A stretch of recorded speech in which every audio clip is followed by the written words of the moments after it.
This is episode 251. Appreciate everybody who likes, subscribe, share this podcast. Like always, this is the Sneak to Sneaker podcast. We got a special guest on the line today. This is something that I've been trying to get to happen for like a few weeks now. It's been a little bit of miscommunication here and there, but I'm glad it happened. I actually, had one of the homies who introduced me to this program called STAART, and he had sent me the link and everything, and I said, how come I've never heard of this? I need to talk to somebody about this. This is too much information that I feel that a lot of our listeners and people who are into the sneaker culture, into sneakers, should be fully aware of. So I have on the phone right now, I got Darius Billings on the line. Hey, how's it going? Yeah, how you doing, sir? So if you don't mind, introducing yourself real quick, your background, how you got into sneakers, how long you've been in the sneakers, how long you've been in the sneaker business, that is, and just kind of give us, the listeners a little bit of background. Yeah, well, name is Darius Billings. Been in the industry for 23 years, actually. Started my career straight out of college. I went to Howard University. Okay. Straight out of college, my first job was with Nike. So was a visual merchandiser in the Mid-Atlantic territory. So I had Philly, South Jersey, Delaware. And then I moved on from Nike and went to work for And1 Basketball. Back when And1 was popping, it was hot, and number two in basketball.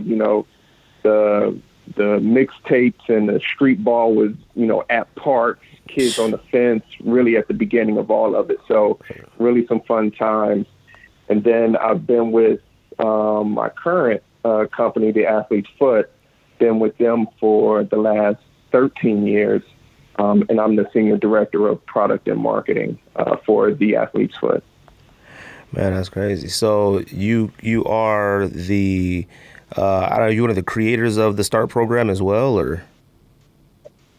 Yeah, so I am the creator of the START program, and really how I came up with the program. It was really a year ago.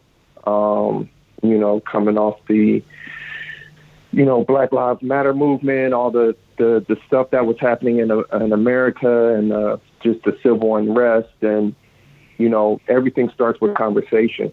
So friends and family really got together to console each other during the time, and, which a lot of Black people did get together and start consoling and having that dialogue and conversation of how can we foster change? And, through those conversations, we talked about Black business and ownership, and we also talked about using your platform if you have one. So I really took that conversation back and looked at the industry that I'm in, which is, the sneaker industry, and specifically on the retail side of it. And just knowing that this industry was built on Black culture, Black influence, and Black community, and it's still today, and it thrives, off of that. And when I look at the kind of retail landscape, there's not that many Black owners that have sneaker stores in the United States. And I'm talking about Black owners that actually have relationship with all the major brands. So your Nike, your Adidas, Puma, that really has that direct relationship with those strategic brands and actually have an account with each of those brands. There's not that many African Americans who have all the accounts, the major accounts. So, I kind of looked at, what I did, and being that the Athlete's Foot is the only franchise model in the sneaker space, we have the ability to grow Black ownership through franchising. So that's when I, came up with this START program and, presented it to internally. And, of course, I knew it was going to be a no-brainer and be supported 100%. So, I introduced the idea of what the program could be about. And of course, I received 100% support to move forward with it. And, so over the last really year, I've been putting all the pieces together to really build this program. And we launched towards the end of April, publicly, that this program is rolling out. I when I first heard about the program and I went to the website, I watched the video, and I saw who was on the board, and I kind of read the mission statement and what the goals were, and it talked about wealth and it talked about community and so forth. Yep. One thing it's funny that every time we talk about, I talk on the podcast all the time about how it's funny, the thing that I take the most pride in about my podcast is the fact that I actually thought about it and I started it. Growing up, Right. grew up in college and high school and stuff on the south side of Phoenix, which is considered the, quote unquote, the bad side of town, to some, not to most. And, we always talked about Right. being with the homies, you with the homies and you talking about how we going to get money, and I remember, me and my, me and my uncle who's close to age to me, we talked about franchising, and it was just so hard to find really clear information on the process of franchising. And I also found that the verbiage used in the information that we found, honestly, it sounded like it was trying to exclude those who just weren't privy. And I'll be honest with you, that's how it felt. It felt like if you're not prepared for this, you can get yourselves in trouble. So I find it great that, Athlete's Foot, can put together something like that to better get the information out to, the African-American community to be able to have that opportunity. Yeah, totally agree. And, I think the barriers the three top barriers is lack of information, right. lack of resources, and lack of capital. And, information is key. And that's another great thing about this program. We provide information on franchising, and whether or not you're able to come through this program, because it really is only going to be a handful of people that come through the program, but you still be able to provide some type of information and be a resource to those that might take this information and look at other franchises, or might take this information and, think about what they want to do in the future from a business standpoint, and really take the time, now that they have the information, to really try to understand and prepare, for something they want to do in the future if this isn't the pathway. So to me, that's one of the great things about the program, because like I mentioned, there's going to be just a handful of candidates that actually come through the program. But what we're building is all these tools to help businesses and help entrepreneurs learn about, being more financial literate. So I'm working with different financial institutions and some different organizations to help train and learn and teach about these things. So when someone goes into a bank, for a loan, they're already prepared and knows what these financial institutions are looking for. So it's not only about growing, Black entrepreneurs and bringing on new Black franchisees. It's also about educating our community, educating, Black and brown entrepreneurs that, hey, this is what you need to do to be prepared, whether you are able to go through and become a franchisee at the Athlete's Foot or not. But we do want to still provide some type of resource and be a resource for those who are seeking, knowledge. Yeah, I found it interesting. Like I said, I watched the video and, talking to, somebody who was kind of close, with you guys. within that company. He had talked to me about I think it's ESOM, I believe, or ISOM. ISOM. ISOM. Yeah, ISOM. Yeah, and I found the fact that, you know, the amount of stores that he owned, I mean, I thought it was extremely motivating, you know, and, you know, from the outside looking in, you know, you find yourself like asking, like, you know, how difficult it is through that process, and, you know, what are the ways that, you know, you guys do make it easier for it to possibly become a reality. You know, one thing is, you know, like you said, to build that wealth, you know, that future entrepreneur, to have that opportunity. So like, what could they expect, you know, getting into the program, or just once they go to the website, which is, you know, STAART, STAART.us, to get the information? You know, what could they expect right off the bat in order to get started? So right off the bat, once they, you know, inquire and fill out the form, it's really just, you know, name and email address. They'll receive an email from a colleague that has just the normal franchise application, and also just some qualitative criteria for now. And so they will receive that. And then, so at that point, we are still kind of vetting out, you know, the applicants, because we have already hundreds of people that inquired, and we are starting to receive a lot more applications. So right now, it's one of those things that we're still kind of working through, like vetting out the applications, but we'll be in touch with everybody and inform them of what those next steps are. But one of the things that, when we talk about generational wealth, in franchising, I always say, if you open one store, you bought yourself a job. It's a great job. You can make a great living, but you're the manager. You're not sitting back chilling, and, you know, you're the store manager, you're the owner operator, but you bought yourself a good job. But to build that generational wealth, you need multiple doors.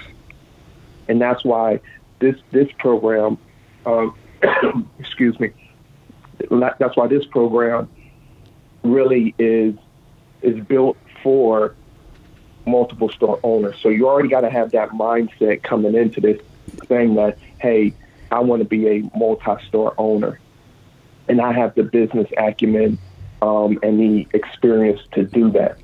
Plus, one of the big things for us is being connected and tied to that community where you are going to have stores. This is not something where it's, hey, I'm going to just invest and that's it.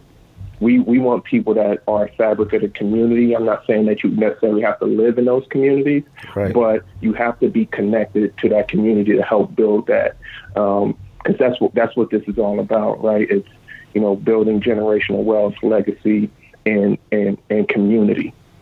So, you know, so we're looking at, you know, candidates that really have that passion and motivation and skill set to be able to own and operate multiple doors.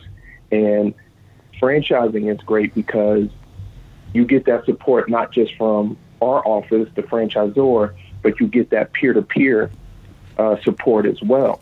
From the day you sign your franchise agreement to the day you pass it along to your children or just exit the business, you know, we're there every step of the way. Your fellow franchisees are there every step of the way, and they always lean on each other. So it's one of those things where you're independent, you really don't have that support system.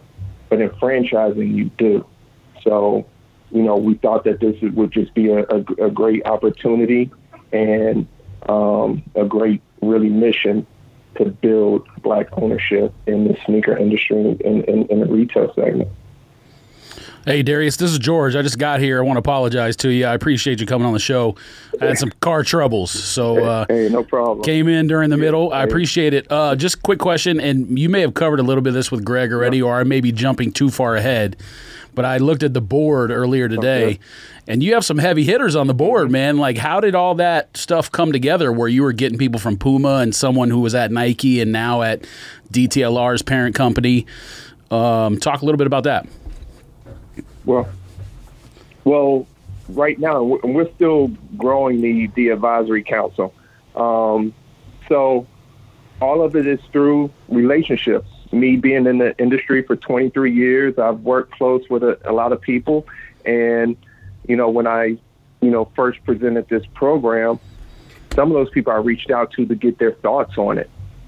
And, some, are kind of been mentors. So it's one of those things. I've been partners and worked with a lot of them. And I just reached out and,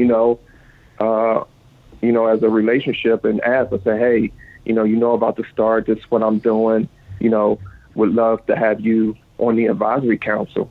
And they said, whatever you need from me, Darius, I got you, and that's the great thing about relationships, you know, and when you can call someone and they're just like, whatever you need, I got you and I support you. Like that's, it's great. And that's why I always, really stress the importance of having great relationships. And again, relationships come over time. Like I've been in the industry for 23 years, so I automatically didn't have, all these connections and relationships. So just building that relationship base, and we're going to have, a lot more people on that advisory as well to really help, push and make sure that we're grounded and push this program, to the limit. That's great. What kind of goal did you have in mind for like the number of stores or number of franchisees or franchisors, or did you ever? Yeah, it's franchisees. So honestly, right now we're looking at over the course of 5 to 7 years, we want to add 50 additional doors that are owned and operated by African Americans. And it'll probably be anywhere from 5 to 10, maybe 11, 12 actual franchisees or franchise ownership groups. If they're, if they have, partners or what have you, because like I mentioned a little earlier, it's about growing that generational wealth. And in order to build that, you have to have multiple stores. Right. We don't want 50 single store owners. We want, right. 10 multi-store owners. Right. And that's how you build that wealth. So, even though this program is getting, it's getting out there, we're getting a lot of great response. Unfortunately, the reality is it's only going to be, 5 to 10, maybe 11 or 12 new, franchisees, or, if any of them are like a group, that'll go through this program, unfortunately, for this first, 4 or 5 years. Because we don't expect people to come in all of a sudden, I'm opening 3 stores this year. No, we want to help onboard them and then really build them up to, maybe the 3rd year they add their 2nd and 3rd store as they kind of grow. So, it's one of those programs that the floodgates aren't just going to open and you get a store. Right. We're definitely going to be mindful and critical, because this is an opportunity, Yeah, absolutely. So we want to make the best, and the people that we onboard have to be successful. So they definitely have to bring something to the table when it comes to, passion for the industry and passion for business. Because we say, just because you love sneakers doesn't mean you can operate a retail store. Like retail is tough. One of my, one of the guys on that advisory was like, if you have a passion for sneakers, just stay a consumer. Stay a consumer, buy sneakers. But you have to understand retail and have some experience. Like, it is tough. it is a tough business. And you have to stay on top of it. So it's not for everyone. So we want to make sure that the people we do onboard are successful, you know? Yeah, you know, I mean, that kind of like, you know, kind of what you just responded with a little bit while ago kind of leaks into like my next question was like, how long does that process take from, you know, beginning to end to open up your first store and become a franchisee? Honestly, it can take as, you know, to really build out a store. You can build out a store in, I'd say, 8 weeks, depending on, you know, if you have a good clean shell, you don't have to do much, you know, construction work, just really building out based on our store design. You know, permitting, that's the longest part, is the build out and, you know, permitting and all of that stuff. If you can get through that, you know, onboarding is fairly easy and simple. What takes time is your build out and working with your landlords and the city on permits and stuff like that. But in retail, we are in the futures business. So we buy 6 months in advance. So we see product and purchase product 6 months prior. So we've already bought for spring of 22, which is January, February, March deliveries of product. Oh, so wow. we've already bought for that. We just ended our sales meeting. This week is we'll probably have, I think, all of our brands in by actually next week. We'll have all the brands orders in from a future standpoint. So we want to open people with fresh goods. And so you're already ordering for the new at stores too, is what you're saying?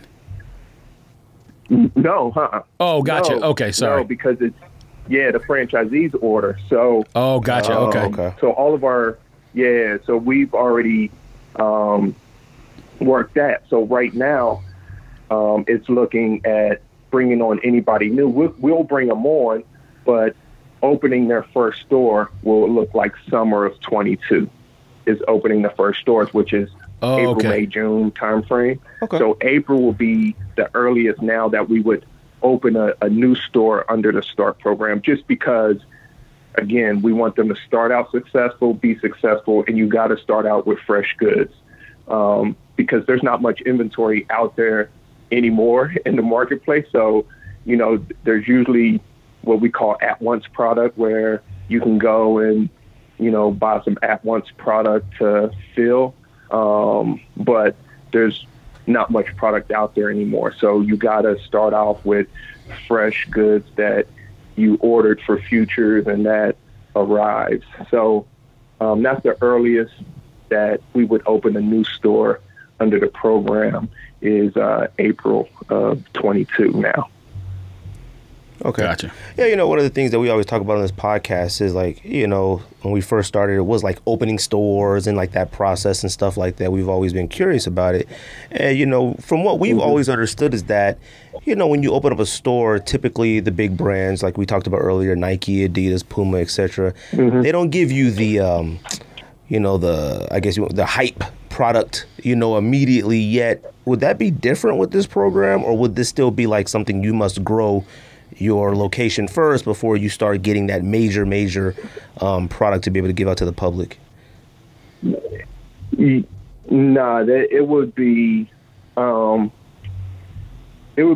would depend on allocations and how much allocations of that hype product we get, right? Oh, okay. Because all brands, you know, allocate the hype stuff. So, you know, sometimes, you know, we have enough to go to our top 10 doors, you know, so again, it will go to those top 10 doors, but there will be opportunity. And again, most of that product will be fresh, new. But when it comes to like, whether it's like a quick strike but they would definitely start with retros and, you know, anything from Nike that's allocated and stuff like that. They would definitely start out with a great assortment from, you know, those brands. would they get like the stuff that is even limited to us, where we only get, maybe 5 to 15 stores worth? Yeah, they will have to. Maybe off the bat, they won't get that product, right? But they have the ability to end up becoming in the top 10 or top 15, depending. Climb the ladder. So, yeah, they have to climb the ladder, but there will be opportunities, and of course, they would start off with really fresh goods, and they will have access to most of the Nike product. Jordan retros and all the original stuff from Adidas and Puma lifestyle. Puma has some great stuff, out right now, and they're really gaining a lot of traction. So they'll definitely be great and in a good position. It's just sometimes, due to our allocations, you might not get like everything that's hot, but you'll get most of it for sure. So I only had one more question, and my question just had to do with, and maybe Greg asked this already, and I apologize if he did, but is there a requirement financially or like from an educational standpoint on the folks who you're going to pick? Like, do they have to already be established financially as a business owner in something else, or do they have to have a degree, or how are you choosing the... Yeah, from that's a great question, and it's going to really depend on different circumstances, but from the education standpoint, no, it's not like we're hiring you as an employee or something like that. So, right. There's a lot of great business owners that never went to college. Absolutely. So that the education piece is not, but what. Some of the things that we are looking for is experience, either business experience, preferably retail experience. Okay. You have to, and I mentioned a little earlier, you have to be connected to the community. So a lot of the criteria is qualitative, but when it comes to capital, and that is one of the biggest barriers, for Black entrepreneurs is access to capital. I'm working with financial institutions to really make that barrier a little easier. So I've been meeting with a few financial institutions to talk to them about this program, to see if they have programs through SBA or what have you, that they actually lend to Black entrepreneurs and try to grow that, which right now a lot of them do. So now it's really just creating that pathway, because at the end of the day, it's between the potential candidate and the financial institution. We can't get involved in that, but I do want to get involved ahead of time and let them know, hey, this is what we're doing. This is the Athlete's Foot. Here's our, in franchising, each franchise has what you call a franchise disclosure document, which is, we call it the FDD, which you have to disclose everything. So we disclose financials like the median store and the average store sales and stuff like that. So these financial institutions kind of know what to expect when there is a new store opening. So needless to say, they do have to come with something. And that's where another thing that we're trying to do from an education standpoint. And the great thing when I speak with these financial institutions, they're not just about their lending products. They're about educating, which I found just fascinating, which I got an education no,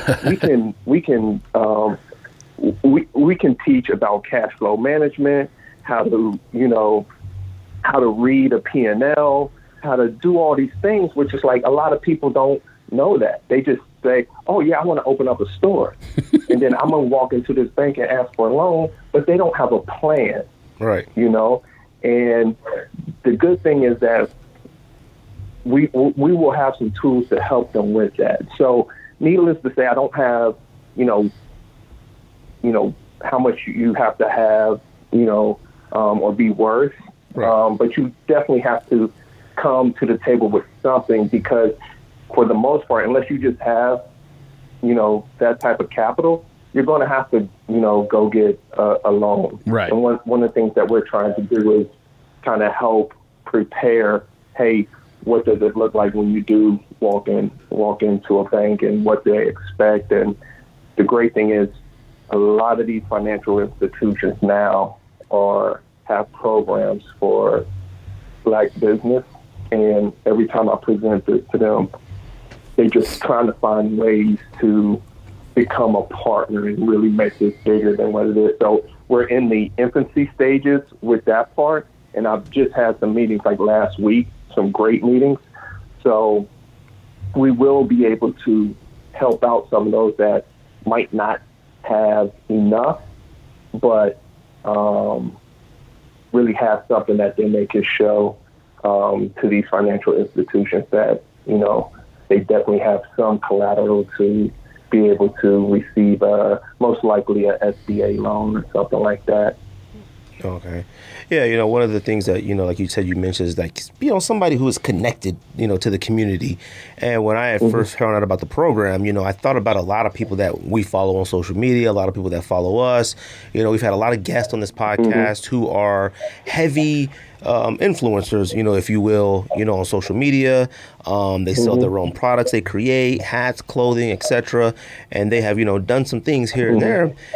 Do you foresee at any point maybe the STAART program reaching out, to some of these social media quote unquote influencers and seeing if this is something that they'd be interested in? Yeah, it's crazy because the pipeline of people who are interested in opening franchise, we don't have an issue with that. We have but as we keep getting more and more exposure, there's more and more people that just want to come and be a part of this program. And the one thing that I love is the ripple effect of this program. So when I first thought about the STAART program and, went ahead and started to roll out and put together the pieces, the first thing I did was hire a PR professional, Segala Winbush and Winbush Consulting, Black female entrepreneur. She brought on Tantrum Agency from a creative agency standpoint, Black creative agency here in Atlanta. That video that you guys saw on STAART.us, that was produced and edited by a Black production house here in Atlanta.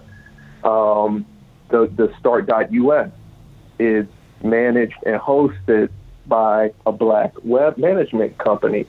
We held our first panel at RCI, which is Russell Center of Innovation and Entrepreneurship, which is the largest kind of Black incubator for Black entrepreneurs here in Atlanta. It's a place that, they can go. So that's what I love about this program is supporting all these other businesses and all these businesses coming together to help build this program. And as we keep getting exposure, there's more and more organizations and companies coming out the woodwork just to be a part of this and want to support in any way possible. Because a lot of it, again, is about, education. And we're going to have more panel discussions.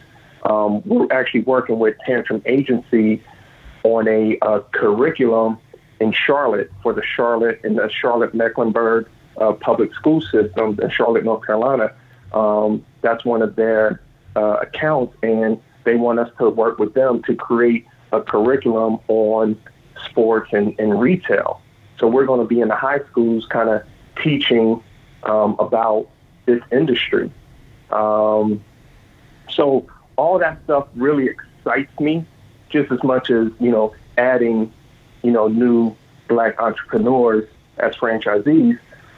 All this other things and the ripple effect, that's what excites me a lot as well. So just super excited to have all these things come together. I couldn't imagine everything that, STAART can be, and all the different arms reaching. And then when we talk about, onboarding and having new Black franchisees, and when they build out the store, you have to have a general contractor. You have to have an architect. My colleague who does all our store designs, she's a Black female. So you're already getting your store designed by a Black female, but she will also help work with the general contractor. So we are getting a list of Black general contractors. You don't have to use them. You can go with whoever you want, but we want to have that access, Black architect firms. So there's all these different things that we're doing to build not just that person that's onboarding as a franchisee, but all these different aspects and businesses around it. So that's super exciting as well. Yeah, like one other thing too, just real quick before I let you go, there are so many, Black and brown women that I could think of right now that I know personally who are currently either trying to get in with those big brands, or they currently work for, local retail sneaker shops and have been doing it for a really long time. And I'm talking like some really cool in the community women, who a lot of these women still feel underrepresented in the sneaker community.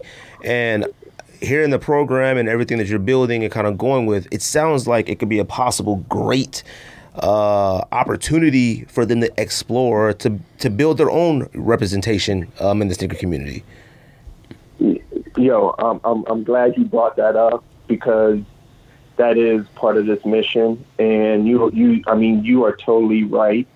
There is only one African American female that has a sneaker store that has an account with the major brands. One in all the United States. So we are definitely making an intentional effort to recruit female entrepreneurs that want to get into this industry and be in this game. Because like you said, there's a lot out there. And to really know that there's only one African American female that has a single, sneaker store in all the United States that has a direct relationship with all the brands. It's crazy. Yeah, that's crazy. And this program, we definitely looking to add more women of color as retail owners within this industry. Well, and I want to say, what store is it? It's not Amanier, is it? Because I saw something on Nike, like Sneakers app, where they were interviewing someone, and it was a Black female who worked. Maybe she wasn't the owner, but she was like one of the top people who worked with the brand or worked at the store. I don't know. I'm thinking. I'm just thinking based off of. Sorry, go ahead. Yeah, no. Ownership standpoint, there's one. Her name's Jennifer Ford. She owns Premium Goods in Houston, Texas. Oh. Is that who it was on Sneakers app? Okay, maybe that's who it was. Okay. Yeah, okay. Ruby was talking to me about her as well, I believe. Cause I thought they interviewed her. She was on like a video on Sneakers app recently. Yeah, I've seen her recently do some stuff. Okay, that's what's up. I didn't know she was owner. She's definitely more. Yeah, so I've spoken to her a few times as well. Just, her being, the only one, and just the amount of knowledge and that she has and that she can share with other females is kind of invaluable as well. So I have spoken to her as well. That'd be good. Yeah, no, I'm excited for the program. And, like I said, I appreciate you coming on here talking to us about it and making time for us. I'm glad we were able to make this happen. It was supposed to happen a while ago, but like I said, it was a little bit of miscommunication. Yeah. But one last question real quick, because Darius also sounds very busy. So I'm sure he's very busy. I'm cool. you know, it's nighttime. I'm good over let me here. say this before Greg finishes it, because this is the same thing I tell all the guests we have on the show. If you're in Phoenix and you're here during the week, we'll change our schedule to record with you if you want to record in the studio. And we always invite people to come have like a beverage. I don't know if you would have a social beer. I don't mean take shots and all that kind of stuff, but, you know, get a beer or whatever and watch a game. We always invite people to do that. So, man, I'll make a special trip just to do that. Yeah, man, that'd be dope. But like George always does, we always ask our listeners before we let them go, and typically George is the one that asks us. But our listeners would be, you know, quite bothered if we didn't ask you, you know, what you currently rocking right now, or what you've been looking for, what kind of got you personally into sneakers.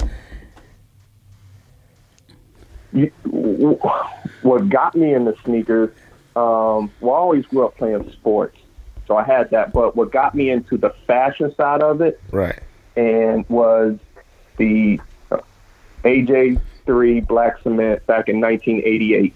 Okay. And I've told this story. It was because I grew up in a rural area. We really didn't have any sneaker stores. I had to buy my sneakers from East Bay magazine. And whenever a new issue came out, that's how I knew what was coming out and everything. Right. So. Yo MTV Raps was out, and it was KRS-One, and it was Boogie Down Production, My Philosophy video, and KRS-One gets out the Jeep at the beginning, and he has these sneakers on. I'm like, yo, what are those? Because they have no swoosh on the side or nothing. And then all of a sudden they did pan in one scene to the back, and it had that Nike Air on the back. Sure enough, I was just waiting for that East Bay magazine to come in the mail. Sure enough, those AJ3s was in there. So begged my dad to get me those.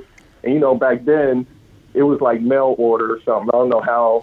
I guess you had to send a money order in or something to get these shoes because there's no credit card or none of that stuff. So I ended up getting them, but that's what got me from sports to fashion. For rocking the shoes was those AJ3s back in 1988. But currently, I give a lot of shoes away. So I don't have as many as people would think. I do have a lot, but I don't have as many as people would think. Right. But currently I've been rocking some space hippies, you know, with Nike's whole move to zero, you know, lightweight, cool, comfortable, you know, sustainable. I've been rocking those. AJ1 mids, like whichever ones. Like I have or AJ1 high OGs actually. I got like the black and gold patent. Right. You know, I love rocking those every now and then. You know, one of the ones I brought out that I haven't worn in a while was the De La Soul Dunks. And every time I rock those, people like just kind of go crazy, and they've been out. It's crazy how when you rock something, like people just think that's the first time they ever seen it. But those, I always stay kind of classic, you know. I rock Stan Smith right now. I do have the Yeezys that's coming out this weekend. The Mono. Oh, okay. So that's cool. So you rock everything. Honestly, then. I haven't really. Huh? So you rock everything then. Oh yeah. I was just saying, I rock everything. Actually, I got these, and I only bought them because I love gummy bears. So Puma did these collab with Haribo gummy bears. Oh, they did? Like, it's like an art. It was crazy because I saw it like on, I don't know what it was on Hypebeast or something, and it was like available now at Puma.com, and I never even heard about it from my Puma reps or nothing. And I went to Puma.com and was able to get them, but you go back like a few hours later, they were gone. So I was lucky. So they're actually dope. I don't even know what they are, honestly. I think they're like a RS Fast or RS something. I just ordered them because I thought they were dope, but they're still just sitting up in the box. Well, you know what? You know what's funny? You know, before we let you go, you know what's funny? Like you said about Puma, you said you saw those and you had talked to the rep and you hadn't even seen them. You know, I always say that about Puma. I said Puma has a lot of phenomenal sneakers on their website and stuff, but you just would never know it. I said, you know. I said every time like I'll find a Puma that I'm like, oh, this is cool. Then I'll go to the website to go look for it. And then I end up seeing a ton of stuff that just goes overlooked or just isn't promoted or, you know, marketed enough. And they have some hitters out there that a lot of people don't realize. Yeah, they don't. And right now, Puma's probably the fastest growing brand within our stores. They just been coming correct over the last year. Right. They've been coming correct from a apparel, like the head to toe, like hookup and all that stuff. They just been telling cool stories and everything, and you know it shows in the sales. Like it's crazy. Yo, that's what's up, man. Well, Darius, man, you know, I appreciate you coming on with us, man. Like, you know, I really want people to take advantage of this. I want people to go to the website. That's STAART, STAART.US. I want people to go to it. I want you to fill out the little form and get some information back. You know, the best thing about this is that you can get some information.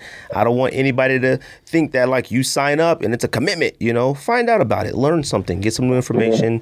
Sit on it and think about it. You know, there's people out there like Darius, and a great group of people that are trying to give people the opportunity to do something they have a passion for. And, you know, like your friend said, you know, you might want to stay a consumer if you're just, you know, sneaker wise, you know, so do come to this correct, and I hope our podcast, you know, can encourage people to, you know, take a look at it. So, Darius, if there's anything you ever need from us, you know, always let us know, man, and we can definitely help out, man. Yeah, man, I appreciate you guys. I'm definitely going to take you up on that offer of coming out to Arizona, too. So, right on. I'll let you guys know when, for sure. All right, sounds good, man. We thank you for coming on. All right, later. All right, take it easy. Guys. Right. Later. Bye. That's dope. More. That was dope. I think more, because obviously sneakers is just one field. I mean, more programs like that need to pop up in general. You know what I mean? For like. I mean, I'm not trying to take, you know, shine off the fact that it's for black folks, because obviously that's what the point was. But any disenfranchised minorities, you know what I mean? Like, to me. Man, my mic cord was barely in the thing. Oh. He can still hear me, though. Oh, that's fine. I forgot. I guess I could take this off. But, like, you grew up in, like, Baltimore, D.C., L.A., Detroit, and, I mean, you're a minority. There should be more programs for stuff like that. You know what I mean? I mean, it's one of those things, like I said, when I first saw it, I was like, well, haven't I seen this? I haven't seen it on social media. I haven't seen it passed around, whatever. And, you know, like I said, like, I mean, the first thing I thought to my mind was, like, Henny Kicks. You know, you got J Tips. You got a lot of people that have, like, been in the sneaker, you know, worked retail, done it, currently in retail right now. You know, there's another young lady that I've just started getting into, TJ Talks Kicks, I believe her name is. Ruby's always been trying to get back in the retail game, the Nike stuff like that. So this is an opportunity for people to take advantage of. Like I said, we appreciate it. It's STAART, STAART.US. So appreciate Darius for coming on. This is episode 251 of the Sneak This Sneaker podcast. George, Greg, back in the building. George, I need you to do me a favor. I need to tell everybody who listens to this podcast how hot it is in the state of Arizona. Today was like one of those days, like, you know, like your car is so hot, you get in and you get like goosebumps because the car is so hot. I felt that when I just went out the door of work to walk to the car. I didn't, because I park in covered parking now at work. So I don't get that experience of getting in a like 130 degree car or whatever, but just walking outside, it was like oppressive heat. Fam, I don't really get bothered being outside by the heat. My thing is, like, my body heats up super duper fast, and when I go inside of a building, today was weird. That's when when I go back in a building from being outside, that's when I get weird. Like, my body is so overheated that I can't get back to normal correctly. It's just like I'm like delirious.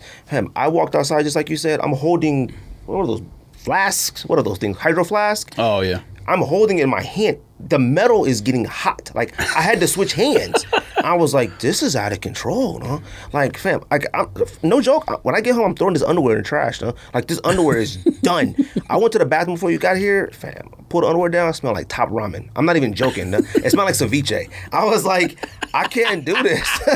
This is too hot. It's a state of emergency in the state of Arizona. If it wasn't for having Darius on, I no joke, I was like, I ain't doing a podcast today. That's how hot it was. I got in the Durango, and you had said do the covered parking, and I was like, I was like, it ain't too bad. I got in the car, I'm not even joking, like, I turned the car on. Now, it could just because, the Durango be having some, problems, but the navigation screen, boy, it was flickering, boy. It was flickering. I think it asked me, am I serious? Like, I was like, this is a wrap for this. I was like, I can't handle this. You better park in covered. It's a completely different experience. I hate the walk to the covered. It's across the street. It's across the, well, if you jaywalk, you can just run across the street. But if you go to the crosswalk, you got to go up, back up. No, the other crosswalk. Oh, yeah, I forgot about that. By the guard shack. And it's like $20 more to park there. No, it's not. It's about $20. It's $47 to do that. I think it's $31 for the other one. That's $16. That's a lot. No, it's not. It's a month. That's a lot. That's 3 less coffees at Starbucks per month. That's like one. All the stuff I put in mine, it'd be about one. Well, there you go. George, you got any pickups, fam? I think just one. I think Ambush Dunk High that came out today. What else? What else released since last Tuesday? Was there any sneakers releases? Nothing. I can't even speak. I'm on year 3, but I think I said that last week, right? Mm-hmm. When did that come out? Last week, I think. Before the show? Yes. I still need to get my hands on one of those. I think you know what it is? I think I'm Do you want it or not? Because I'm going to sell it if you don't want it. I mean, I do. What am I supposed to do with it? Like, I don't know. I've been like searching Legend, every store, pick and roll, all look like 9.5 to trade it for us. I'm thinking about trading. Well, I need money. I have some more eBay shenanigans since last week's episode, or I don't know if it was last week when I told the story. USPS lost a package, another electronic box. So I have insurance on it, so I'm going to get the money at some point, but I would just prefer they find it and deliver it and then... So, like, you'll get the insurance of what it's worth, not for what you sold it for, right? Oh, no, I'm pretty sure it's what eBay sets it at. Like, if you sell something on eBay and you do insurance, they automatically mark it whatever the amount you sold it for. I always wanted that. I thought it was like if I sold it better be that. Oh, well... Because if it's not, then what? I've had to pay for shipping. They need to reimburse me for all that stuff. Fam, that's over for eBay for me selling. No, I can't do it. No. Oh, I didn't tell you about the other thing. I shipped cards to StockX. I seen the picture. You seen a picture of them cards? So I try to take my own advice, ship it to StockX. The joint looked like the UPS driver fell on the box. He actually might have. Have you ever looked in the back of a UPS box? I mean, a UPS truck? Yeah. No, I get it. Out of control. But how is that my fault? If you the StockX doesn't believe I shipped it like that. They can't. No, they can't believe that. That's what they believe. They can't believe that. They're gonna blame somebody. That joint. Yeah, I know, but what? If it's the courier's fault, there's no proof. Do you know that courier gonna be like, no, there's proof. All they got to do is be like, I mean, they should know. Like, the driver ain't gonna be like, hey man. No, I don't mean blame the guy. Of course. But UPS is a multi-billion-dollar company. Like, you could just say, UPS, you owe me this money back for the shipping. You should have just gave it to Don. You should have just been like, hey. I would, but I don't see him enough. Fam. Them card boxes, the way you showed me those cards that came from Target in that one box, I would literally ship. Oh, yeah. I would ship a whatever box. So I would ship those like double, triple box. Like, it's not even a question.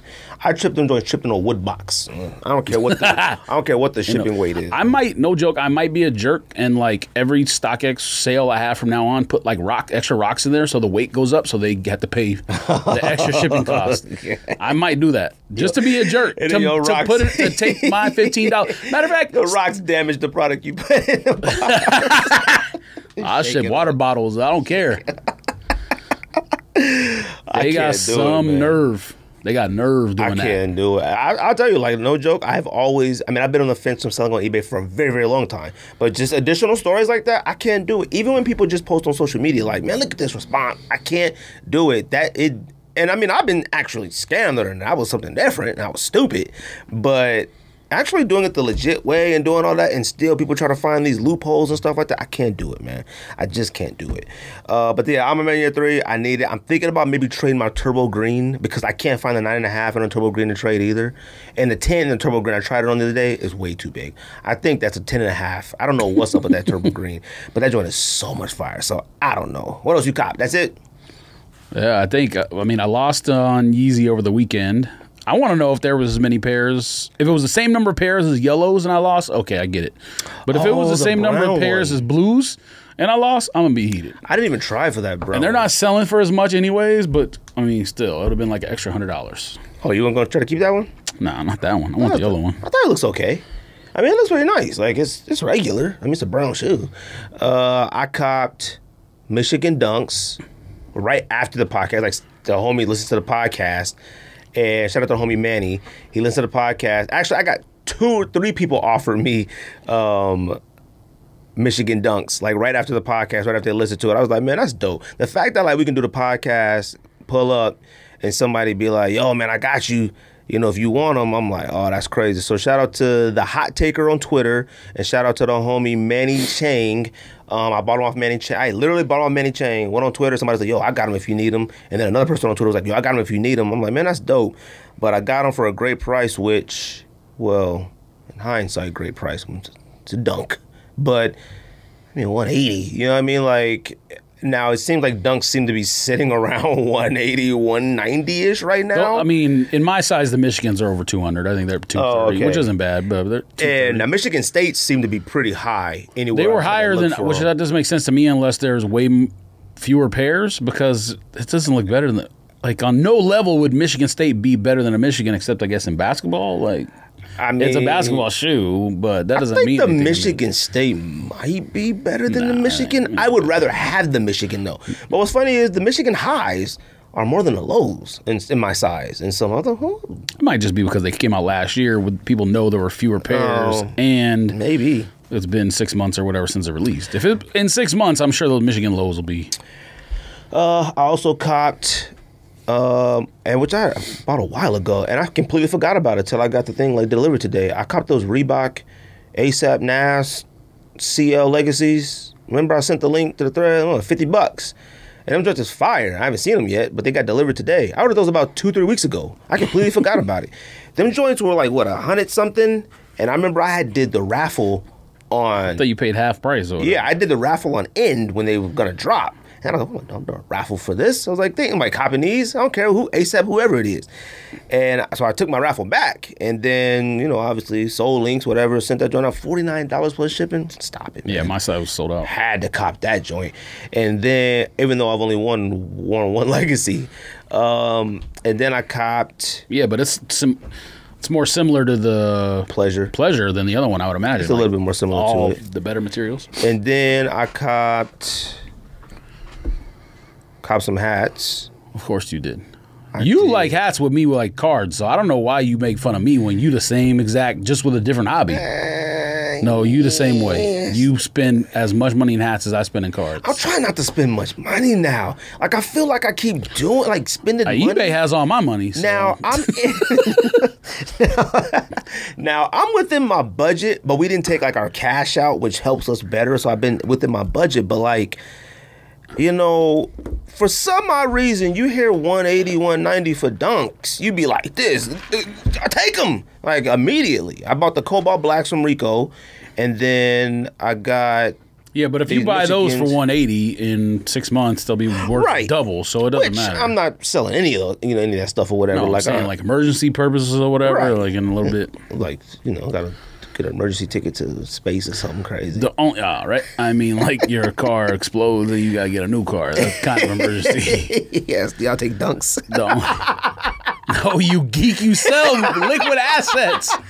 We got each have a room full of liquid assets that we can sell. Fam, mine ain't worth nothing. I have more. Yes, they are. No, they're not. I have more DS shoes worth of grip than I have in my entire life. But it's just been from winning on sneakers and then just holding it. Like I have. Well, here, let me go down. Fam, you know what you need to do? You need to go ahead and take them Union 4s out and rock them. Union 4 blacks are fire now. They are, but I don't know. I need I need the $2,000. I mean, I didn't spend $2,000, but I need the $2,000 back. How much is a Union black going for right now? About 7? The size 12 is a 9.5 going for. Size 12 is like 1,000. I don't know. 13 is worth nothing. Shout out to Josh. I shouldn't have bought that size. Shout out to Josh for giving me turbo green ones. Like that's my main collateral asset. But here, right so now, this is what I have. DS now. I have 2 pairs on Meuniers, which aren't super high, but still you can make money off them. I got Grinches, which obviously went crazy once Nike announced they're not doing them no more. You ain't selling those. Not selling those. I got black and white dunks still, which in my size are high, you 340. I'm not, but I'm just saying I'm going down the list of like stuff I have DS that like, and I probably am missing some things on the list too. I got 85 Jordan 1 high, which obviously my plan was to like sell those. Oh yeah. So depending on what the lows come out at, if I don't get them for retail, I'll probably sell those. I'll probably just do my original plan. So I have those. I have. Oh, that's right. What they go for? Paris Saint Germain's. PSG 4s. No, I'm not. This is a list of stuff I just have. I'm not saying I'm selling it. Yeah. But you know what? But this is all stuff that's DS. So if it was like an emergency, I could sell it. A lot of that stuff.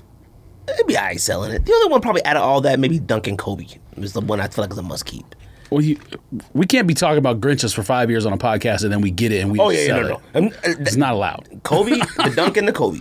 No. Which, by the way, I want to bring up the fact that, did you know those whites were on sneakers yesterday?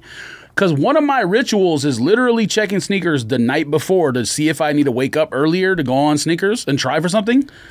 The Kobe's were not on sneakers Sunday night. And then when I looked yesterday, like in the evening... Oh, I didn't try. The Kobe's, it said sold out. And I was like, what? They didn't release today? I never saw them on sneakers. Add them to sneakers late?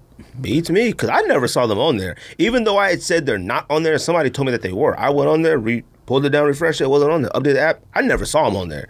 So, and I didn't even know they dropped yesterday. So, I'm a little angry about those. Yeah. And then also... Plums are still DS. I haven't worn plums yet. Syracuses are still DS. I haven't worn Syracuses yet.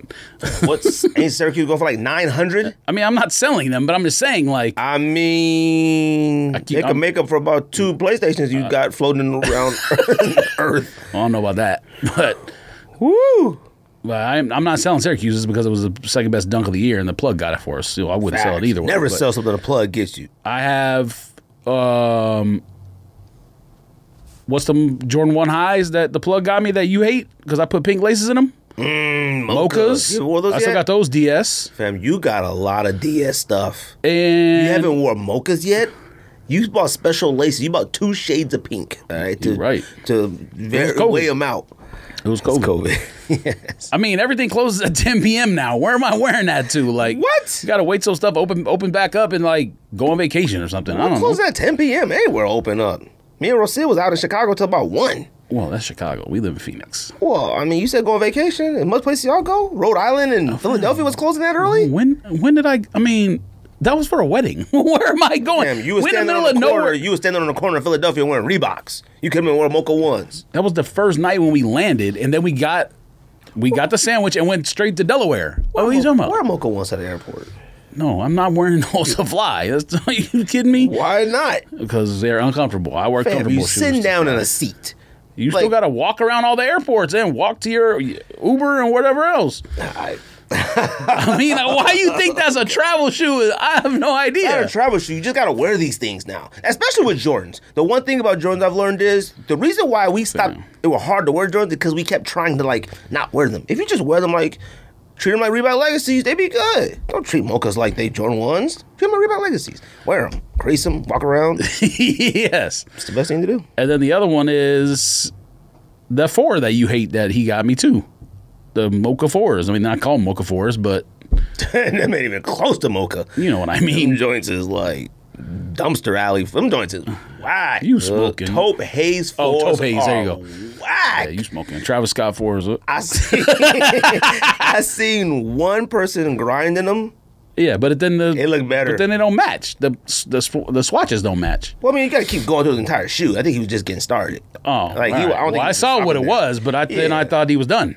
Them joints are so whack. I seen somebody take a picture of the tongue. There's something wrong with the tongue. Don't do that. It's like way bigger. I think it's a Jordan 5 tongue on those. It's too big.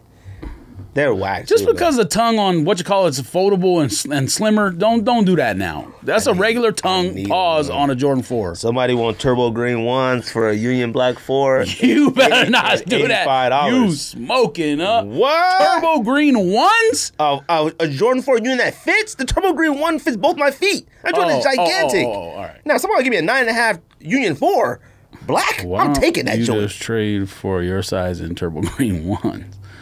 I can't find nobody with them. Fam, turbo green ones look weekly. Here? I can't find them. The only size in Arizona I've seen at least is small sizes and a size 14. Fam, what you call it? Literally just posted pink joints, pink Panthers yesterday, 2 days ago. Rico sent me the link. Like, you copping? What's the pink one you hate that I like? What? Soulflies? Whatever they are, Art Basels. Pinks? They posted those, and he said they got Yeezy 2s in too. From one person, I think. Well, I can't get either one of them. I understand that, but if they got that, they might have. I've already been checking. I check their stuff every single day. I get the notifications on. Yes. I get notified when they post a story. I'm not even joking. I do. I'm just glad these ambushes are worth as much as they are because when I saw. When you get them in hand, you gonna reconsider. You smoking. When I was searching yesterday, fam, I need the money to pay for eBay. eBay really got you by the nuts. You right. I never said anything like that before in my life. You're absolutely right. They got me in a tizzy. Hannah tried to tell me I need a therapist last night. I know someone. I said for what? I know someone. Because we were watching watching Jersey Shore and what's her name? They said they need therapy. With who? The couple that got divorced or whatever. I don't know. We're on like episode 2 of the newest season. Man, I don't know. I ain't watched that show. The one they all got married, so I don't know. The Staten Island dump one. I don't know. What's that girl's name? Snooki? Angelina. Oh. Blah. She got killed like the first episode of like her season or whatever that was. So they were like, what's the name? Was like, you need therapy. And Hannah was like, matter of fact, you need therapy. I was like, for what? I got to get the therapist on the pod. She got to come on, have a chit chat. She said I need therapy because I get angry when I open cards and don't get good cards, and because I yell. That's too much like playing the lottery. It really is. Like you can't. It's one thing like putting all your money like in a stock and watching it, but like. Once you get the box, that's it. Like, it ain't gonna do nothing else. That box is the box, and you put it down, and you gotta open it. It can't change. It can't morph. You can't switch nothing. If there's something in it. No. I'm saying if you leave it. Oh, you're talking about opening it. If you leave it sealed, yeah, it can go up. I'm talking about opening it. And you open it, that's that. Like, well, not necessarily, because if you pull something out of a player who nobody expected nothing, and then all of a sudden they go like on a superstar run for like 5 years, them cards, whatever you have, is gonna be like. You'll be going back through old stuff and be like, I didn't even know I had this. You don't put them in like them book sheets? Because I looked at Target yesterday for sleeves for you. All they had was the I got some. Walmart down the street by my house got them. I went to Target to get the kids some water guns. Target are horse. And I think the swimming pool, the water guns is like. Target, only one that I like now is Barnes & Noble, because Barnes & Noble is the only one that has like baseball cards left over. Which, by the way, if you go to Barnes & Noble on the west side, let me know, because I might need something from there. We go to Barnes & Noble regularly, but we go buy books. We don't go buy baseball cards. Well, you can buy them both. You get a discount. You got the thing, right? Card, okay, yeah, so do I. Yeah. I got Gucci Mane book. You can go in the morning now and camp for me. Okay. People be camping at Barney's? I think I heard about someone waiting outside, only like a half an hour. New Harry Potter. Well, come out this week. Yes, new Harry Potter. He's an adult. No, a Grand Wizard. Let's see. What's a Grand Wizard? KKK? Yep. That was about to be my point. You saying the wrong stuff. I used to see them freaks on Jerry Springer. Like, oh, they're still on there. Jerry Springer still exists? I'm pretty sure. I hope not. And Maury and whoever else. Or I don't know. Maybe they're dead. I have no idea. Come on, man. They got to be filthy rich. Like, why do that? Well, of course they are. Hey, come on. To be filthier richer. All right. They just getting old on TV now. I mean, Maury has to be in his 80s. Everyone's been getting old on TV. Look at Bob Barker. But when do you stop? Bob Barker died. I understand that. Oh. He worked almost his entire life. I don't think he had much of a retirement. Now, maybe like... his life was a retirement when you that rich and all you do is one show a day. But. Like, Pat Sajak is still on Wheel of Fortune, I think. He should retire. I mean, I don't think Pat Sajak Alex made Wheel of Trebek Fortune. went on all the way until he died from cancer. I don't think Alex Trebek made Jeopardy. Oh, yeah, he did. I think he did before internet, but I think, like, Jeopardy is Jeopardy. Like, it had a lot of viral moments that didn't include Alex Trebek. Alex Trebek and White Men Can't Jump. That's it. Who? Alex Trebek and White Men Can't Jump, the movie. That's what made Jeopardy. Okay, no, it didn't. Fam. It was a part of it, but it didn't make Jeopardy. That's why I said Alex Trebek and White Men Can't Jump. Yeah, Rosie Perez, when they get on Jeopardy, did not make Jeopardy. It did not make Jeopardy. Alex Trebek and White Men Can't Jump. They each have a responsibility in making that show fire. Alex Trebek, yes, not White Man Can't Jump. Really? I'm 100% serious. You think that had zero effect on people watching Jeopardy? I mean, I'm pretty sure like a lot of the homies was like, look what's with the Jeopardy. What is this? Nah, it might look, but it didn't take it to the next level. Jeopardy was already at a peak. It was at the top tier. Your homies aren't the only people watching White Men Can't Jump. It's literally You know what I mean. White Men Can't Jump. All right. Yes, all the white men were like, let's see. Is it true? I touched the rim the other day. What come out this week? That movie is fire. Of course it is. They need to but make, you know what? It has no replay value for me. They need to make part 2 where they have kids and their kids like playing college together or something, and they have like shenanigans. They ruin it. They put hot sauce in it, and nah. Yes, Grayson Boucher. They would ruin that. They put hot sauce. They put Kyrie Irving as the old man. Hot sauce is about 40 years old now. I see him dribbling still. He still has some hot sauce. He was dribbling. And Professor. It'd be hot sauce and Professor. It'd be Professor. Professor literally. Woody Allen he has kid. like one of the most impressive social medias. He goes to parks and still people play people one-on-one and people watch his videos. Wasn't he the one wearing that Spider-Man costume? Yeah. Man, that's sad. It's not sad, but we used to be. I mean, if you can make millions off that, I can think of worse things to do than wearing a Spider-Man costume to the park and hooping. I don't think he's out there for like 10 hours. I think he could like do a shoot in like 2 hours and done. I used to love watching And One. I still got the DVDs at the house. I think I do too. And I got them at Foot Action. I had, like if you bought something, they gave you a DVD free. Hey. Fam, I went on release day. I knew it was releasing at Foot Action. I would cop volume, all them joints. Because two of them, two of the DVDs. Two of the cats who were on and battle rap. Like the first couple versions or whatever, they didn't travel around and like get people from different cities. They just had them cats from like East Coast and Philly and whatever, like AO and Main Event and whoever else. But once they started traveling around, they went to California, and two of the people I grew up with were And One people.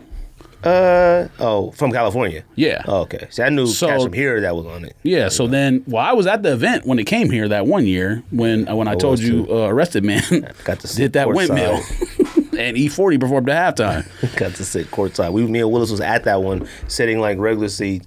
And then this man come up. I think everybody was courtside. Well, no, like you had a seat. I understand what you're saying, but like, and this man goes, "Hey, you two want to be the winners?" We were like, "Okay." And me and Willis, he said, "Like, y'all want to be the winners?" We were like, "Yeah, sure." So then he was like, took us all the way down to courtside. We were sitting at the scorers table, and he was like, "Let's take a picture." He was like, "Yeah, this is the Mountain Dew winners, whatever." And we was like, at the table, didn't enter nothing, didn't win nothing.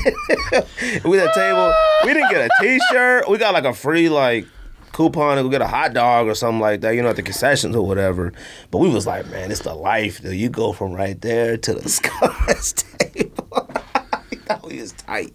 I had the biggest throwback on of all time. I think I was wearing I believe Moses Malone, St. Louis or something. What come out this week?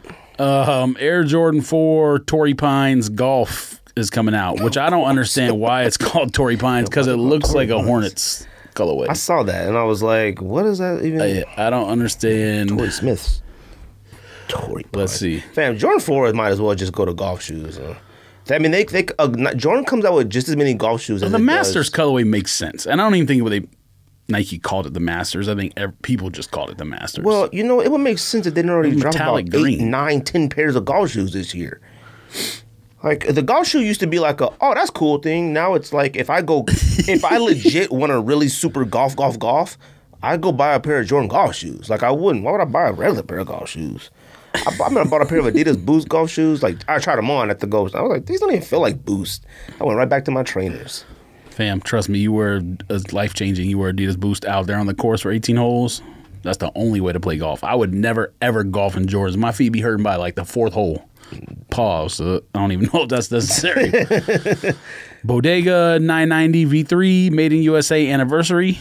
Well, you know what that is. You do. Oh, that's what that is? That's Bodega? That's whack. Man. That model is whack. I just can't get into that model. I try my best. I've looked at it over and over. That might be the best colorway I've seen. That's the one we got from kids, right? The Genesis? I think so, yes. It's whack. I can't do it. Which the Genesis was actually kind of nice. It's but missing something. But I sold it anyways. I think it's like flavor or something. Flavor. Yes. Bodega, only white designers made that. It's missing some flavor. Dunk Low Dusty Olive. Which, if I get them, I don't think I'm keeping them, to be honest with you. Why? I looked at them again on sneakers, and then I looked at my eBay account, and I was like... You see what happens? You see what happens? You start... Yeah, but dabbling. you realize it's not my fault, though. I'm just saying. I try to give the #1 customer service around. Fam, I wrapped every box that I sent to StockX individually in bubble wrap. Somebody still sat on the box. But that using 2-3 boxes or whatever might not be a bad idea. I just don't want them cats to be like, what's all these boxes? Forget them, man. Give you 4 stars. You still give stars on, like, ratings on eBay? Yeah. Oh. I thought you were about to say StockX. I was like, no. Man, I need to check. Man. I bought some stuff off eBay, but I haven't given nobody a star in a minute. PlayStation PG5. Nope. Has he Paul worn George them? is getting a bad rep, man. Paul George has been balling to me. Has he? I don't like him no more. I used to like him, but I'm just tired. Why? I'm just tired of the Clippers. Clippers. It's the I'm not Clippers. tired of Kawhi. I'm just tired of that It's the entire Clippers. franchise. Like, it's got to the point to where I'm like, I want them to lose. Yeah, like, so do I. Oh, yeah, I need you guys to lose. I don't Utah is dislike trying their Kawhi at all, best. but I think every team Paul George is on, I get tired of. But I don't know if I hate him. I'm just tired of every team he's on. Utah is trying his best to let the Jazz win. I mean, let the Clippers win. What, they losing again tonight? No, they don't play tonight. Right now, Nets play. I thought Supposedly Harden might be coming back. It can't be that bad. Well, it's 2-2 now. Since when? They won last night, Clippers. Wait, what? Balled out, too. Balled out. You didn't see Kawhi dunk on Mans? I think you're Oh, thinking my God. you're thinking of the first win. No, Clippers won last night. Kawhi bammed on Favors. I'm talking entire body was on Favors' head. Yeah, Clippers won 118, Jazz 104. Hawks, oh my God, Sixers, I swear to God. Although the Hawks were my sleeper team, I hope everybody didn't 30 forget to that. 13 in the first quarter. What is going on? And Donovan Mitchell still at 37, man. What's your teammates doing? Nothing. Conley was hurt too. Conley got some bad hamstrings. Like, didn't play at all? Didn't play at all. Oh, that's why. Yeah, but Ingles them still out there. don't 6 man matter. of the year still out there. And Gobert out there. Conley is like what do you call it? The glue Engine? guy or whatever? Yes, the engine. There you go. When he don't play, they're whack. Yeah, but not every team the point guard matters that much. Well, because point guards aren't used correctly anymore. Like Chris Paul, Suns matters. That's a point guard. Conley, I know, but I'm saying Conley matters. Point guard. I understand that. Other teams, Trae Young, not a point guard. you point guard out from Clippers, no one cares. It doesn't matter. Trae Young out, yeah, Atlanta sucks. But yeah, but he's not a point guard either. yes, he is. No, he's not. Yes, He's just cursed with his size and has no choice to be a point guard. No, he's a point guard. No. You watch the... You realize Trae Young can like start the offense and pass the ball too and shoot, right? What would you call Steph Curry? Steph Curry's a point guard. He's not a point guard either. Yes, he is. They just have no choice. When you average 9 assists a game, you're a point guard. That's fine. But... So if you can shoot and pass, you don't call him a point guard. If Steph Curry was the wing and CP3 was the point guard... What's Magic Johnson? Magic Johnson was 1, 2, 3, 4, 5, and a 6. I don't count. Yes, 1, 2, 3, 4, and a 6 man 5. off the bench too. He won 6 man of the year as a starter all season. He's so good. He subbed himself out for himself. 6 man off the bench. What else come out? You wildin', huh? 990 V1 made in USA. I thought this was a collab, but they keep showing it on everything. This has been on everything recently. Don't you own like one of those? Well, It looks very familiar. yes, it does, but it's been on every single blog and I've seen it in a lot social of media places. and wherever else. Shattered backboard, Russell Westbrook. I mean, What's it look like? Let me see. I just want to see it. Come on. I figured you wouldn't put that one on the list, but Why can't Russell Westbrook's be like one color? Like, why they gotta, like, it's like they deliberately make those tacky. Like, what if they tried, white, black? What if? That's what it'd be saying. What he be saying? Why? Why not? Yeah, why not? Why not try black? The why not? Why not try blue? Got to. You see how he dresses? Abstract art on there. That look like You see Picasso. how he dresses. Got the why not AAU team out there balling in those probably. Yeezy Boost Mono Pack comes out. Is that the one with the the holes and the stripes on the side? Stupid, yeah. I don't think any of that's new. I think it's just transparent for some reason. I think they all look like that on the inside. You just couldn't see it. Oh, maybe. I'm pretty sure that's what it is. That's kind of cool then. No, it's not. And why are they making that colorway again? What's that, clay? Yeah. They called it mono clay. Like, fam, the last one clay that came out was mono too. They both mono. I'm gonna get mono if I cop it. Mono. Paperboy, Paris Times, New Balance 992 fried. All right, fried egg. They're fire, but you can't say the one I got is fire and these. That's fine, but you can't. Right. Fam, I'm just saying you can't call it like whack if you like that one. And is it Paperboy the video game? Is that what it's supposed to be? I don't think so. I think it's a brand in Paris, the Parisian Eatery. It has to be. It's called a fried egg. I mean, which makes no. Why did they let fried egg come out first? And then is it because they would think if they let the other one come out, then it's copying fried egg and it's what's the GR? Other one? The one I got. The Cloud one? Yeah, Nimbus Cloud. Fam, how does a collaboration with a Paris eatery even happen? Like what is that? How does that start? You asking? Like who approaches who?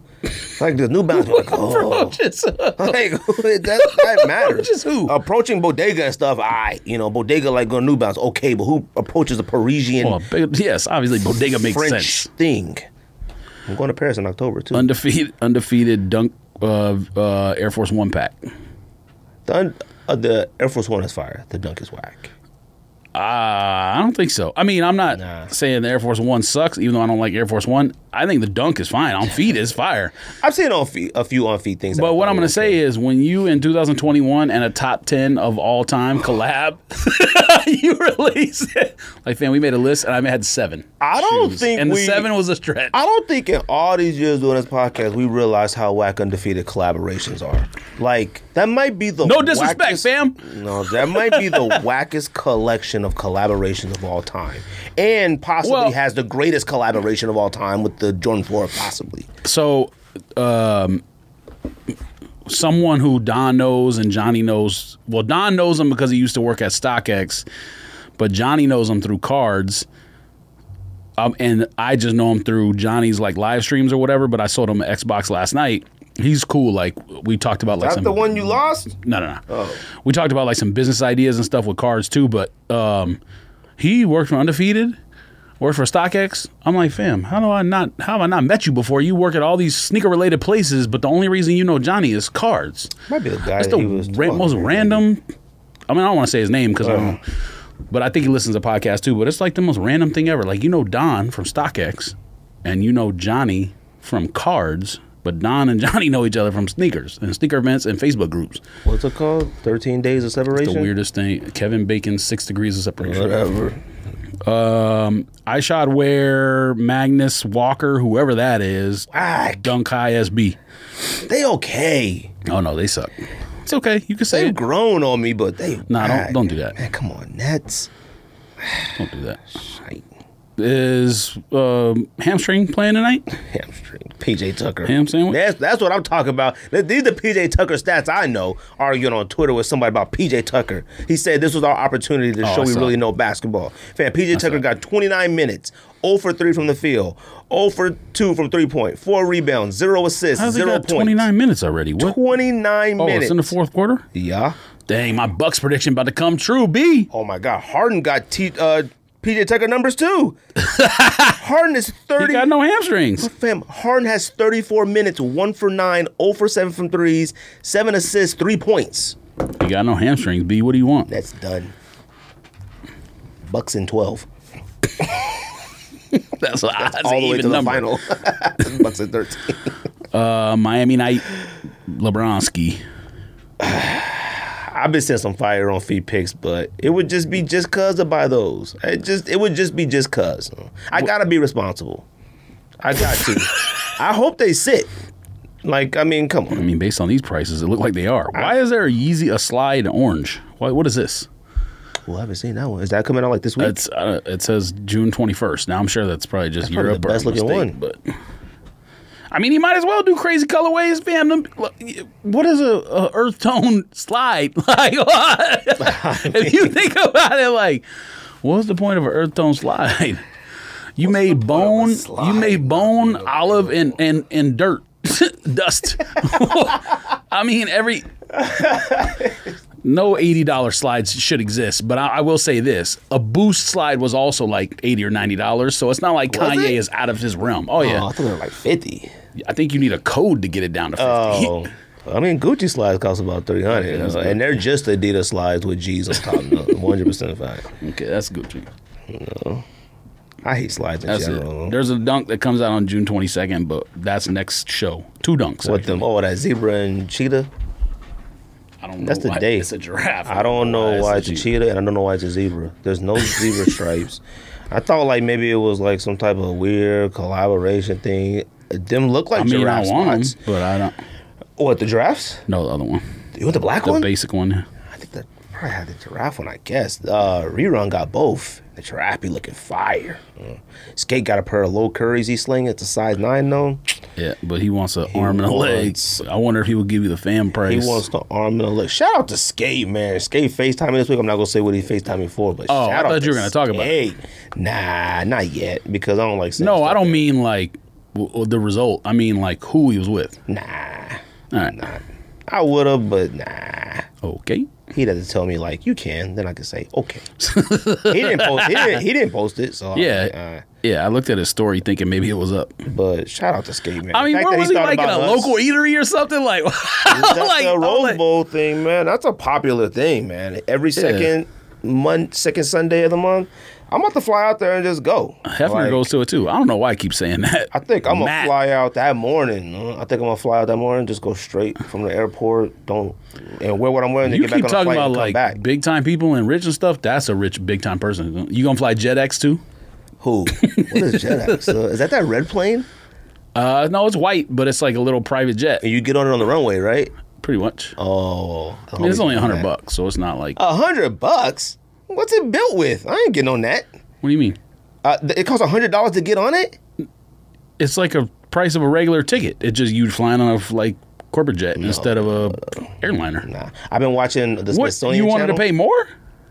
Fam, I'm not paying less than $200 to fly somewhere. I don't care. That's what rich people say. Fam, I've been watching the Smithsonian channel and been watching air disasters. No.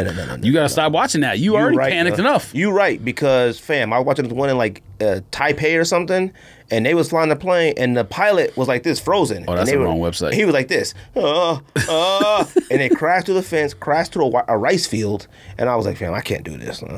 And like watching like the pilots panic. And then listen to the black box back. No, I said I gotta stop watching this. And we're going to Paris. I gotta stop. Well, 500 error. Try again. I guess it went out of business. That's it. 500 error. Try to get a $100 ticket. Not a lot to talk about today, which is good because I do want to get out here earlier. Offspring. Actually, you know what? Did you have anything? Yeah, it looks like that. Yeah, Williston got on that one time. I thought it was a Photoshop. So I thought like Bow Wow. So why you should? I thought like when Bow Wow did the... See, I need this seat right here. Jet. Single seat on that side, so no one's like trying to steal my armrest. A single seat? Nah. No, fam. There's 2 on one side and 1 on the other side. But why do I want the 2? I don't want to sit next to somebody I don't know. I don't want to sit by myself. What is wrong with you? If it gets wild on there, I got to grab somebody. I'm sorry. You gonna grab a stranger? Fam, I grab anybody on a plane. You asked Rocio. I grabbed this man. Rocio is probably normally next to you. I grabbed this man on a plane, and when I was flying back from DC, and he was like, "Comment allez-vous?" Like French. I said, "Oops," and I was like, "Huh?" I grab anybody. I do not care, and I will scream. I will yell on a plane. No joke. And I've gotten better at it since I've had kids. Oh, I absolutely believe you do that like super high pitched scream too, like ah. No, I go ah. Yeah, it's like you saw a ghost. Dude, I be like, you hear that? I hate. See, you know what the funny? That's a ghost scream.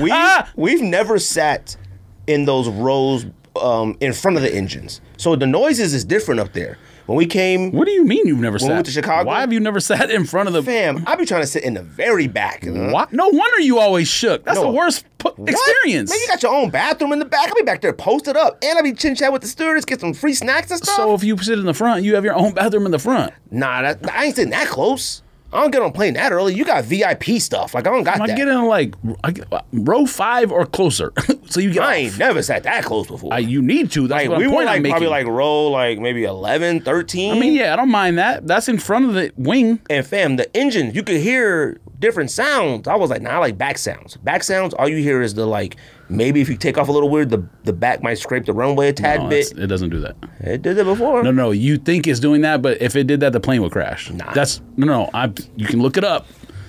I'm dead serious. Maybe. It's called tail strike. You look tail strike up, it results in an I thought the accident. pilot was just showing off. You weren't on Soul Plane, so Made some sparks. tail strike, you'll crash. Offspring crushing boxes. I don't know if it matters anymore now because they put out the longest apology I've ever seen in my entire life. I couldn't even tell when I saw that picture that was actually them. I just took the person who posted his word for it. So I was like, oh. Yeah, I mean, there was no way to tell. Like, I don't know what that store looks like. It's a UK spot. Fam, I'm not going to read all of this apology, but this apology sounds like they, like, committed sexual assault, racism. I was like, this is the most in-depth sexual apology. assault and racism is crazy. This is the most in-depth apology I've ever seen in my entire life. Look at this. I don't know if I've ever seen an IG post longer than this. Oh, yeah, we have. We've seen some weird stuff. This joint says, as most of you will know, we invest a lot of time in trying to things get right at Offspring, blah, blah, blah. On this journey, we continue to break new ground, blah, blah, blah. Our golden rule is to listen to the community, blah, blah, blah. On Friday, we experimented with a new way to deal with uncollected pairs of old raffles. We offer them to the community in a safe, first-come, first-served way. One rule for all. The simple rule is one pair, one size per box, blah, blah, blah, blah, blah, blah. It says no box was to ensure that the item was available, ready to wear, and cannot be returned. This was explained to all. Some, didn't like it, took the value away, so they didn't buy it. We won't do it again. We accept first come, first serve, high heat products. Okay, high heat, relax. I feel like you can do They crush all the ambush boxes. I feel like you can do no returns without crushing them. So they lying. You just say they did that so no people. returns, They final did sale. that so nobody sent them to StockX and stuff. They lying. They was like, oh, we just didn't want them to. No, you don't. Like, Foot Locker doesn't take returns on high heat. High heat. Got me saying high heat. Well, so I kind of feel like eliminating baseball pitch. I just kind of feel like eliminating like a reseller is never going to happen. Never. You can eliminate, like, for example, Target. I know I always talk about cards when I have an example like this, but Target stopped selling them in stores.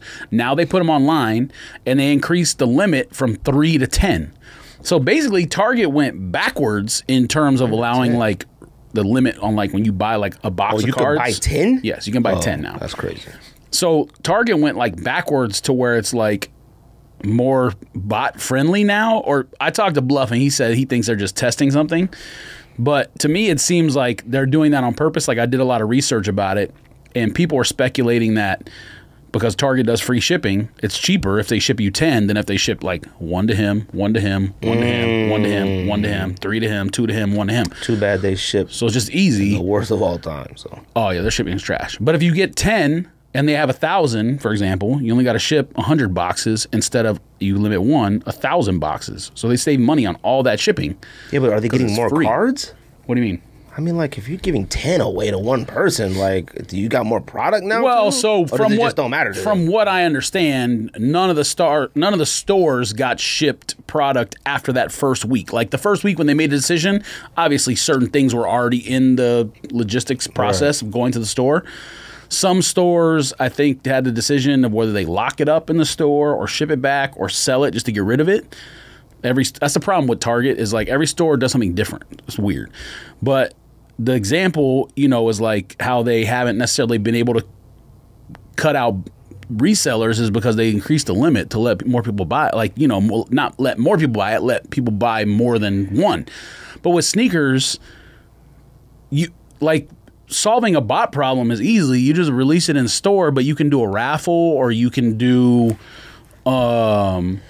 limit one or whatever. You know what I mean? Like having someone resell the shoe isn't the issue if they win it fair and square. I think the problem that most people have is like when they see someone with 100 pairs. That's the issue. You know what I mean? It's not like Offspring having 50 pairs or something and one person, 50 people get one each. How can anyone complain about that? I mean, even if the person resells the shoe, who? See, that was my thing with stupid. Well, that's my thing. Now, if you know someone has 10, that's a different story. But like, that's my thing with like this and cards. So like, I just in my mind, I'm just like, you just can't beat a resale market, period. Because honestly, if I was StockX or Gold or any of this stuff, the pairs that I get would be like, hey, these are from Offspring. They destroyed the box. Like, if another store was like, oh, you're saying the resale website like make they an would exception just make for an it. exception for certain things. Like now for cars, maybe a little bit different because you don't know if anything inside is destroyed, I guess. Yeah, you can't cut the cellophane off because if you do that, then no one would buy it. But I feel like at a lower price, somebody would buy a damaged box of cards. Like that one that you sent the picture of that they said was damaged, it was pretty significant, but it was like minimal compared to like that other stuff you sent. Them joints was actual accordions. They were flapjacks. So like that's what I'm thinking to myself, like, okay, if you talking about my box versus Paul's versus that one. Because like if your box was like going for 200, but like this one smashed 125, I feel like these reseller markets are gonna do that eventually. Like why pass up the opportunity of money? That would just be considered like your clearance rack of resale, like, which is probably a good idea. Like your clearance section of resale. Now Goat someone kinda does. By the that. way, does Goat sell cards? No. Oh, okay. Someone has said that StockX does sell the returns to their employees. Wait, they don't send them back to you? No, the returns. Like if you send it to, not the damaged cards, they send the damaged cards back to me. Okay. But if someone returns it, they put it like in their employee store. Oh, okay. So that's how that works? They don't give it, I guess so. I guess that makes sense. See, I would just, And it's discounted, so like the employees can get some fire stuff. Well, look. Which good for them. Reseller places, they're going to figure it out. So it is what it is. Offspring, I mean, you're goofy. Any of that stuff is just goofy. But like, you know what? Like I said, you're going to resell it, resell it. If I just got the shoe in my hand and it's an ambush and I got an Offspring receipt, okay, without the box, okay, 400 with the box 400, without the box, what, 350? Like, what you doing? You can sell on Goat with replacement box. You can't on StockX. So like, yeah, there's ways around it. You can sell on eBay like that. eBay's still gonna, I would imagine, gonna do the verification, but you don't need a box for that. So you know what's funny is that like when we talked to Don about authenticating at StockX, he said some of the shoes are so good you couldn't tell, but it's the box that gives it away. Which is why I'm like, well, that could be an issue if like some of the shoes, the replicas or whatever, are so good that they can't identify the shoe, but the box would have been the key. That might be an issue, but I don't know. To me, honestly, if what is happening with cards, if a card is in a box possibly worth up to even $500, I think I'd take that risk in buying the damaged box. Like I just don't see. Depends how damaged it is, but yes. Now, in the type of boxes, so like that, so just for people listening, people always be like, yo, you guys be talking about stuff that you don't describe. George just showed me a picture, we was at lunch on Friday, of like a package from Target of like 10 boxes in there. Yeah. I mean, the entire box like got run over by a car. Now, some of the boxes were like smashed. There's probably some stuff horizontal that's fine and some was smashed vertically. Yeah. And them vertical smash ones, no. All them cards they're bent. Bent is an understatement. They might be cut in half. But the other ones, inside that would have box, took that risk. Yeah, if you got 10 boxes in there, inside there's going to be some stuff that's worth it, especially when you get your original money back from Target and you get to keep the stuff. Yeah. Oh yeah, and that's the benefit of it. If you get to keep it, then there's a benefit of that. But yeah, in regards to the story with. Who was it? Offspring? Offspring. You just don't need to do that because who cares if someone resells it? Like I said, it's not like no one's allowed to go in there and buy 10. That would be a problem to me. Right. But if you do one per customer, regardless if you do a raffle or an online sign up or whatever all these companies are doing now to be creative, As long as everyone only gets one and you can like verify they only got one, why would anyone ever complain? It's still fair. Even if the person resells it, they're only getting one. They just trying to be sneaker community heroes. That was the biggest. That's the biggest complaint in the card community is like Target and Walmart and all these other ones don't have limits, so someone can clear the entire stock out where like the fourth person in line gets nothing. If they just did one per customer, there would never be fights or shootings or anyone. No one would ever complain. It's the same thing with sneakers. Sneakers has figured out how to do the hype releases. That's the thing that none of these other industries have figured out. I just don't understand why a Target then were doing that in the first place. What? No. Not on this topic. Just something that came to my mind. What I mean, else? they had to figure a way out to do it because they've had cards on their shelves for 25 years. Now, like, if you... I mean, I guess, like, go back through the line, I guess. I just find it There's to be like... There's a lot of stores that do that. You get one, you get back in the end of the line. That makes the most sense. We did that with sneakers. Why wouldn't you?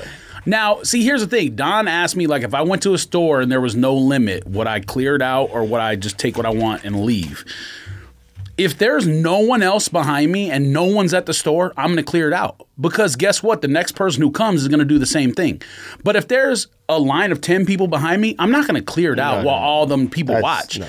I'm going to make sure that stuff is fair. Well, in cards, it won't, though. That's the thing. You ask Johnny, he said there's like an etiquette that's known. Like if you get there at like 6 a.m. and the next person don't show up till 8, and it's a store that allows you to take the whole stock, he said there's etiquette. They'll be like, fam, we've been here waiting 2 hours longer than you. We're taking everything. I mean, how is that etiquette? Like, what's the etiquette in that? That's no etiquette. That means the person that got there at 8 can't fight. Like, there is absolutely no way. I don't care. I'm not fighting anyone over cards, but yeah, I mean. I'm not fighting it over a card, but I will fight over somebody who thinks that's etiquette. There will be certain things. Now, I get the cards regardless. But if you're going to explain to me, like, sorry, bucko, like, I know that guy 50. And I've never gone to a Walmart in the morning, but that's that's how I understand it. There's no. That's impossible. That's how it works. I don't care if I got there. No way. I mean, I guess. Then that's Walmart's fault. There is absolutely no way. No, of course it's Walmart's fault. Like I said, Target had it figured out where you just allow someone to get one and leave, and they're done. Or you can do one, get back in line. So anyways, to my point about one, get back in line, you know, it was like House of Hoops did with the Galaxy release. Or Band Ones. We didn't know they were doing that when all those people were camping that entire week for Galaxy foams and whatever else. We didn't go because we thought they got one of each. Right. But when we found out later, you could get the Galaxy foam and get back in line. So some people ended up with the whole pack. So we would have got something, KD, Kobe, or whatever, if we would have been 30th in line, then not had to camp all week. We could have went for 1 hour ahead of release. So that makes the most sense for card release because everyone gets one thing at least. You might get 2, 3, 4. Everyone's happy. No one's complaining. But like I said, like if I'm first in line and there's 10 people there, I'm going to make sure that everyone gets something. Like one. Like if there's 10 of this box and there's 10 of us, everyone's getting one. And if anyone behind me disagrees, like the second person in line says, if you take one, I'm taking the rest. No. I'll take it all and then I'll distribute to everyone except you. Oh. Well, you an actual hero. That's how I am. But I mean, I would do that too. But if no one's there, then I'm taking it all because the next person who comes is going to do the same thing. Like yesterday, for example, I went to, it was funny. Like this is first time I've ever seen this happen, but just how cards are, it's hilarious. So I went to a certain store. I'm not going to say what it is because I don't want to necessarily blow the spot up. I enjoy going to get cards every once in a while. Went in. There was 2 Bowman Mega Boxes and 3 Bowman Blasters on the shelf. I got my 2 Bowman Mega Boxes left, and there was also 8 of a football cards, Chronicle hangers there. I don't care for Chronicle hangers. I think it's a little overpriced, but I know Don always likes to get retail stuff. Picked the 2 Bowman Mega Boxes up, literally texting Don. These 4 kids run up, and there was 8 hangers there. The 4 kids run up. They're with their parents. The kids grab all 8. And you did what? I did nothing. They're kids. I don't care. But it was hilarious. What type of kids? Like probably teenagers? Probably like 8 to 10. Okay. But they're with their parents or whatever. And it was just funny because as I'm texting Don, do you want this football cards? Kids run up and grab everything and are like debating with their mom like, yo, can I get these? And she was like, why do you need all of them? And he was like, I've never opened this. And it's the hottest new product. And it was the funniest situation I've ever seen. Where were you at? Even Scottsdale? Like I said, I can't in Scottsdale, but I can't say where it is because I'm not going to ruin Just the dialogue. I can A lot tell of where you people were. already know this place exists, so it's not like it's a super secret. But Why you need these, son? Because I want them, Mom. but Scottsdale. the mom was like, "Why do you need all of them?" Now there was 4 kids, so like if there's 8 hangers, they each get 2. Whatever. I'm not complaining. But like it was funny that I was texting Don, "Do you want these?" And as I'm texting Why him, didn't you just grab them off the shelf and then text Don? I don't have that like. What if I'm holding all that and there's like 4 kids right there? I would feel stupid. You know what I mean? Like, No. oh, I would. No. Because I got what I wanted, and the other stuff that's there, I have like 14 boxes of that already. So, Fam, you need to relax. No, I Or bought you need them. to hurry up and get rid of this stuff. no, I bought them with the intention to resell them. I didn't buy them to open them. They're listed on eBay and StockX as we speak. Now, they get sold on StockX. They're getting double boxed. Anyways, the point of the story is, even kids who are like 8 to 10 years old, I'm assuming they have Instagram or Twitter or whatever, see the stuff that's happening and know like, oh yeah, we'll just grab them all. I don't like that. Instead of, That's just like when we were in the sneakers. Get All one. the little young whippersnappers were like, oh my God, like all them little geeks. They were like 11, 12 years old. I mean, some of them we knew personally. Remember them young geeks? What was his name? Josh or something? Them like young little geeks. We were selling them everything. Those like packs for like $3.50 and stuff. What was their name? You remember them boys? They I know were what you're brothers. talking about, but I'm not saying no names. But anyways, they were like, I remember his she last was name. like, what do you need all of them? And he was like, because it's a new thing. And she was like, all right, go ask them how much they are. And they literally took all of them. And I told Don, like, fam, literally in the middle of texting you, little kids ran up and took everything. Sounds just like Scottsdale. 50 dunks coming out. You care? Everybody else is somebody. Absolutely not. It's a slow day. It's a slow news day for sneakers, fam. We did an interview. Absolutely not. I'm sure, I mean, You copping? Would you cop one and keep? yeah, I'll try. I don't know if I'm keeping, but Well, you had probably the best one and didn't keep. no, the UNLV one's the best one. Which one you had? The green? Yeah. You still got it? No. Oh. Would you have kept the UNLV one?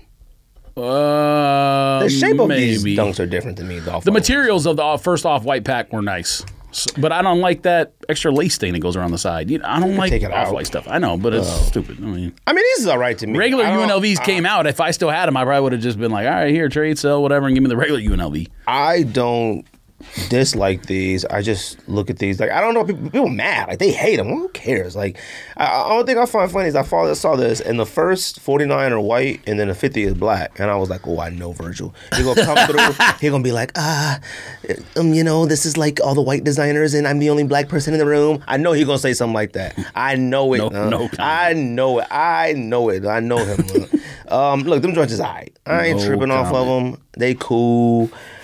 I don't think they suck. They just white dunks. You can't say they suck. White dunks. What are you gonna say? They got different color lace. They dunks. They cool. At least these aren't too... Good Lord, I can't even breathe. At least these aren't too bad. $350 before release. Too bad. $350. Before release. Is that the new one? Yeah. How come the old one don't go down when like a It new might. one I come haven't out? looked it up. What is it? They Did got you look any it up? used ones on there? Probably. Because I take a pretty beat pair of those. For 600? That's probably how much they were. That's probably how much they are. Is there a beat pair of the new ones? Anybody want one? Damn. Look, the dunks, I'm trying to get a pair and wear them joints. I look at this as a missed opportunity for Nike to do a GR and all these. All these should have been GR and everybody have the opportunity to get an off-white. It's okay to use a premier designer to do a GR for once in a while. That's how I look at it. That's it. Period. That's it. It's just a different color lace and a different color insole. We already talked about Space Jam pack, right? Oh, Space Jam 8 pictures came out today. They're coming out with too many Space Jam sneakers for this movie or whatever. When did the Space Jam movie come out? And then the Space Jam The orange Jordan come one out? is supposed to be for the movie or no? Yeah. Okay. So he's wearing those in the movie. But remember when Jordan Space Jam came out? How much further did the Space Jam Jordan come out? I think he already had worn it. Like but he's then, worn it, but when did we could get it? It was a long time after it, wasn't it? No. You're talking about Concords, right? No, What's no. Space Jam? Oh, black and Space black. Jam. All blacks. That's right. Like I don't that know. was a really long time. I don't know. When did Space Jam movie come out? The colorway that he 92? wore in the playoffs was different, though. I don't think it had Concord on it because the Space Jams have Concord on the or he had one with Concord, and then the Space Jam came out with Royal Blue or something like that. Yeah, Space Jam was in the movie with Royal Blue, but No, I know, but what I'm saying is the release one was different than the one he wore in the movie, I believe. The color is different. There's the one he wore in the movie has Concord, and the other one has blue or reverse, something like that. I don't know about that. Look it up. Google it. I'm pretty sure that's true. I'm about to look up the OG Jordan Space Jam. I kind of feel like, because the movie came out in 96. Well, at least I know I can sell the high and afford the low without having to add on top, so that's nice. Yeah, you should sell that high. And then you should vintage out the other one. Wait a minute, Space Jams didn't come out till 2000? So 4 years later? Wow. And this is so that's the OG Space Jam. So it has royal, but the other one the one from the movie had purple. Had Concord. There's a different, Google it. Just type it in Google. Space Jam, production, same as movie or something. Jam, Jordan, shoe. I didn't even realize these released today. Bright Mango Hirachi. I think they should hold off on the Space Jam LeBrons until the end of the year. The movie comes out. Oh yeah, same one. It's royal blue. Here. The yo, what's up with this phone? Boy, I tell you, boy, cell phones be so weird. When you want to show somebody something, you be like, yo, fam, look at this. Phone break. Look at that. Same ones. Royal blue in the back. I think all the colors in the background. So. Something's different. Maybe it's on the bottom. Nah, same ones. Yeah. They're the same ones. I had them. I'm not talking about the one that came out. There was nothing different. They were authentic. Then the one he wore in the playoffs or whatever was different. There's one that's different. I think the one he won in the playoffs might have been a black jump man. Like, I don't even think it was a Concorder or whatever. Nah, you smoking it? I don't know, man. I can't tell you. I think the LeBron Space Jam colorway should come out at the end of the year after the movie during Christmas time. Should come out at the same time. They got about 5 LeBrons coming out for the Space Jam movie. Why did it take me to that page when I clicked on Jordan 11? I thought it would take me to like another historical page. Jordan 11 comforts. 480 for the whites.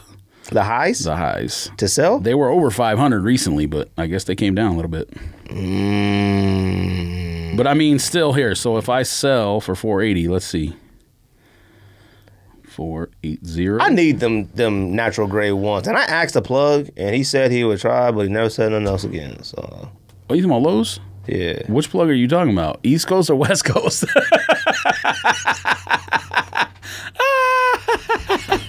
That's actually funny. Beef.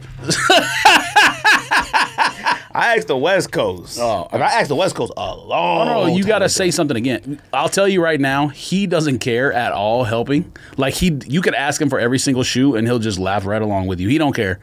And if I'm wrong, call me out, please, but I guarantee you. Did you ask? Fam, no. Like I said, he went to Beaverton, to Nike campus, and got Hannah something that was sold out. I don't think he cares about any of that stuff. Now, he might be like, I'll try. But as of today, there might not be enough time now. But. I already ironed my shorts for him.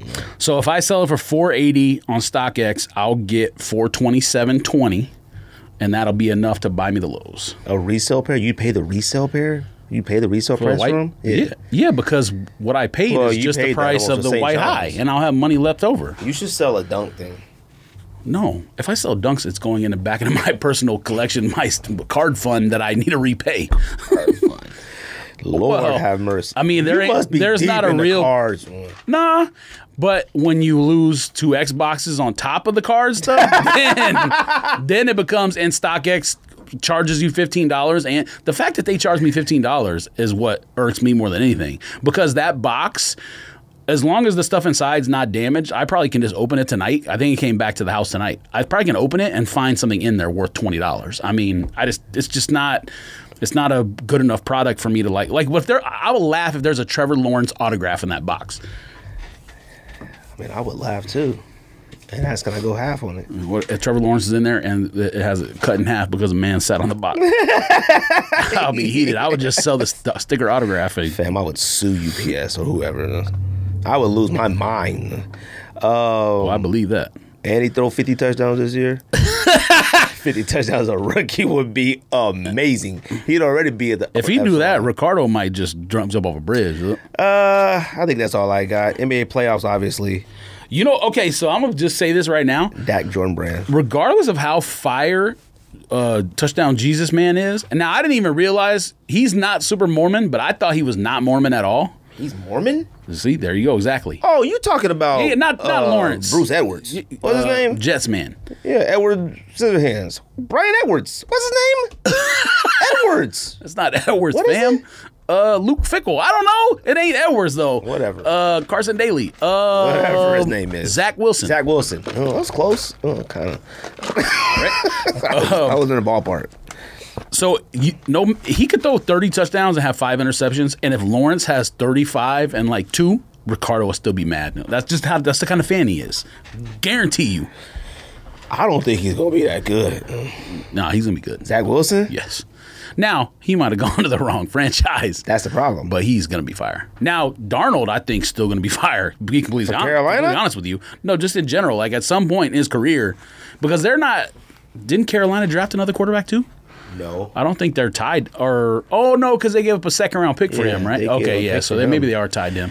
Look, I don't want to do NFL takes yet, but I mean, we got to talk about something NBA is telling me some point. Something is telling me that the Chiefs might go. No, they're not. Don't do that. What's the? How many games this year? 17. Yeah. Chiefs might go 10-7, 11-6. Don't do that. I'm telling you, I got a feeling. He's trying to tell me he's picking the Bucs to win the Super Bowl again. I said, fam, do you know when the last time there was a repeat champion? It's literally the Bucs. Who? Rico. Picking the Bucs? He said that? Yes. He's until further notice. I'm picking the Bucs to win the championship every year. Further notice. So, fam, when's the last time there was a repeat champion? I'm not. I said Tom Brady. How many years has Tom Brady played? 21. He has 6 or 7 rings. That means he loses more than he wins. Don't do that. Tom Brady wins every year stuff. All right. He has a memorable face. Pause. Did you not hear anything I just? I did. He loses twice as much as he wins. So what does that tell you? I'm not making my. The Super team Bowl was like pick what, yet. 6-10 before he got there, 7-9. That's a mediocre team with Tom Brady and Gronk on top. Now they got good wide receivers, but other than that, and good defensive line. Other than that, we'll see. Dookie sandwich. But Chiefs, I think I'm gonna go 10-7. Nah, this year, maybe 11-6. There ain't no way. And the Super Bowl winner will my team's be in the same division. I know better. There's no with way. Cal and with boys. Well, I mean, there's no sense in even debating with you on that. We got better on defense. We got a quarterback back, and he signed with Jordan Brand. You don't believe any of that. We back. You don't believe any of that. We back. I have a Dak Prescott really expensive card coming back soon, graded. So I hope he's fire. I'll give you 100. Well, it'll be worth quite a bit more than that. All right, well, that was your way to get out of trouble. That was your way to get out the red. One crispy Benjamin was my way to get out. All right. Before we get out of here, NBA playoffs. Yes, Suns. Phoenix Suns, fam. All right, yes, you wore that shirt just because of them. Purple shirt. Fam, I haven't seen complete basketball like that since Garnett Celtics. Since 1986. And since, there was another team, and since Spurs era. They are playing proper basketball. Proper. Yeah, them in Utah. I didn't realize Utah lost last night. Really isn't. Conley was out. Utah really is. Donovan Mitchell's having to do way too much. I mean, they had a pretty easy go of it until the last 2 games. Throughout the year, they were playing that proper basketball. They were shooting lights out everywhere. Fam, Chris Paul is playing point guard. That's it.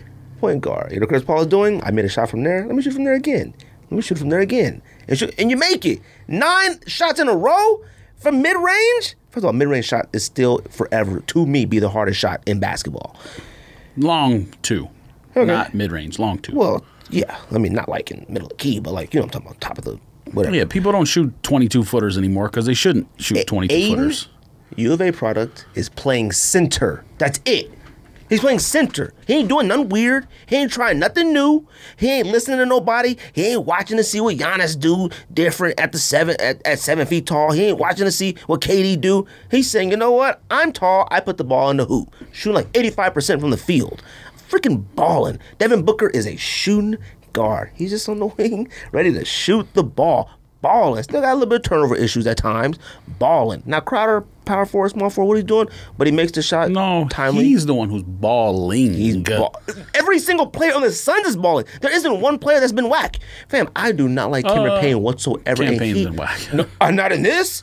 Not for the Sunday playoffs. He has been. They were down to the Lakers or lost game, whatever it was. They were down 2-1 because he was so whack. Oh no, he's had a couple bad. I'm not games. talking about like this series now. I'm talking about like once. And the Lakers when he balled too. No. We were there. Huh? We were there. They lost that game. I said he's balled. No. He went until a certain point where people thought he was balling, and then he had like 9 bad shots and 8 turnovers in a row. They lost that game because he was so whack down the stretch. Bridges. Yes, which I'll take credit for. He's something said that special. 2 years ago. He ain't extremely special yet. I said 2 years ago but he's something fired. special. Sam, what did I tell you? No, you didn't. Yes, I did. You said he's a future All-Star. No, I didn't. I said he will play in the NBA. Two years ago when he came to the league, I said he'll play in the NBA 20 years, 3 and D. Your exact words were, he's a future All-Star. I probably said that after I said my first take. My first take is he'll play in the league 3 and D for 20 years or whatever it is. A long career, longer than people think. Oh. Then once I saw him balling, then I probably said that. And you know what? All you geeks need to grow up. No, I posted like some Sun stuff in the storyline. Yo, now you posted Sun stuff. Fam, I wasn't posting other team stuff. I root for the Suns. I got ties to a lot of teams. If you think I'm not going to support the Suns for the place the longest I've ever lived for in my life, the Suns win a championship, I'm going to be out there butt naked in the street too. I don't care, all right? Not me. I don't care. I'm going to be out there wilding out. I love the Suns, all right? I love the Suns. I was clapping. I love the Warriors. I love the Lakers. I love teams that have had a part in my life, integral part in my life. I love the Dodgers. I love the Giants. I love the A's. Dodgers is my team because of me and my dad grew up on that first, but I've been to so many San Francisco games that built me, and A's games, and Warriors, and Blazers, and this and that, and that. So don't tell me who I can root for. Anybody still tell me, yo, the bandwagon. Shut up. You're too old for that. You know? And Homeboy Mans is a legend. Suns in 4 and beat up 2 dudes. Fam, come on. And his girlfriend Black? He's a fool. He's a hero. He's a fool, but he is a legend. There's no doubt hero. about that. You beat up 2 people in a higher row than you, you're a legend. Fam. Because if that was me, all I would have gone like this, like pushed him, he would have flopped. The video would have been him toppling over down the entire embankment. I mean, I've never seen a funny video in my entire life. At the very least, if I was one of them cats in the upper, I would have dove on them, and we all just would have went tumbling down. Them cats tried to, you know how long your reach has to be to go from up to down like that? Even from down to up like that. Once he grabbed Homeboy and gave him the Nolan Ryan treatment, and Homeboy was already stunned because he just sat there in his arm. He wasn't even struggling to get out. Homeboy did Suns in 4. I was like, about to say Robin Thicke. What's the name? Robin Ventura. Robin Thicke probably needed a few of them too because he was some slime. But yeah, he is. his Suns getting to the championship against the Clippers or the Spurs. They have a harder time with the Clippers than the Spurs and Jazz. They have a harder time with the Clippers. They swept the Jazz this season. They'll beat the brakes off the Clippers in the series. Jazz, it depends if Conley's there. It's the series that I've wanted to see from the very beginning of the playoffs. Jazz, fully healthy. Suns, fully healthy, is a 7-game series, and it will be like fantastic offense and fantastic. It'll be the weirdest series ever because it'll be like teams that are good on offense and good on defense playing, and there's like no... There's like normally there's a weakness somewhere on the floor. There's no weakness when they play each other because it's like fire defense, fire offense on both teams. Chris Paul wins the championship. Greatest point guard of all time. It's the weirdest. If you consider Magic Johnson a point guard, no. He'll be rated a lot higher. Top 5.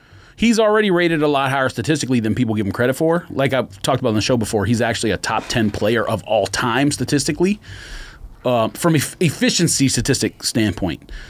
If he wins a championship with this Suns team, it'll be number 1, the weirdest championship of all time for like it'll be the weirdest circumstance of someone winning a championship who was a Hall of Famer before they won the championship. Because he's played on teams that people will consider better teams, even though this Suns team, from like an efficiency statistic, is probably a lot better than people give him the credit for. So it's weird to me that of all the teams he's been on, this is the team that might win the championship. What's crazy is he win the championship with this team, and let's say he's like satisfied with that and leaves and tries to go to the Lakers or somewhere else. It wouldn't shock me if this team didn't make the playoffs next year. It wouldn't shock me whatsoever that way too. Like I'm still not like. I feel like they still need to draft a point guard. I don't think that's changed. Chris Paul's old. He's not gonna be in the league forever. Like you still have to draft a point guard and then keep your other core together. The Suns, I'm just proud of them as a basketball team. Like, they're just playing basketball. That's what I like. They're playing the basketball I like to see. And if they make threes, they shoot them and make them. And then they like make them. And if they miss, they don't shoot them again. That's the one thing I will give credit. They don't shoot them again. There's the one thing shots. There's the one thing I give credit for Devin Booker. Devin Booker never gets caught up in the 3-point shot. Never. He shoots off the dribble. He does stuff. But he takes a lot of bad shots or bad possessions in general. Yeah, 100%. But I don't think like I said, Garnett, Celtics, and any of those Spurs team, I haven't seen better basketball.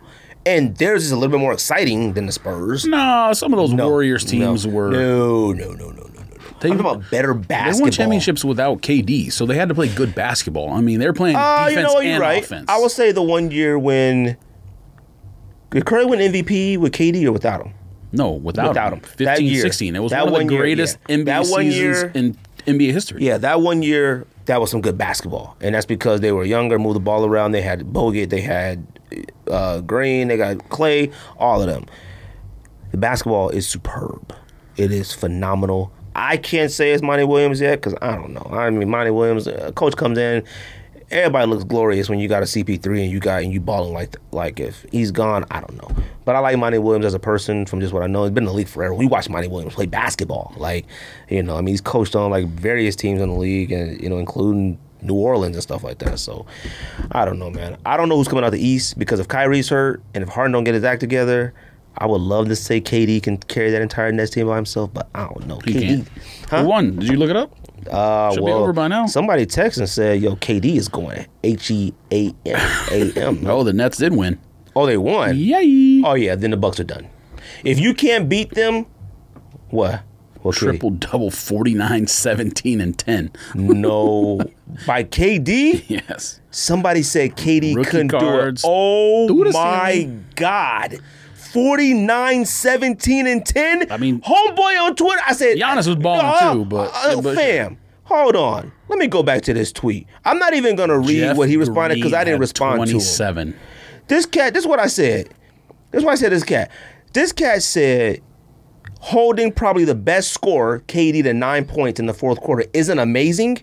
I said 15 years, 11 teams, and 4 teams overseas. But this game, a single game, has garnished your respect and a tweet and unwavering amazement for PJ Tucker. I said in the next singular game, one game at a time, KD scores 40, then what happens?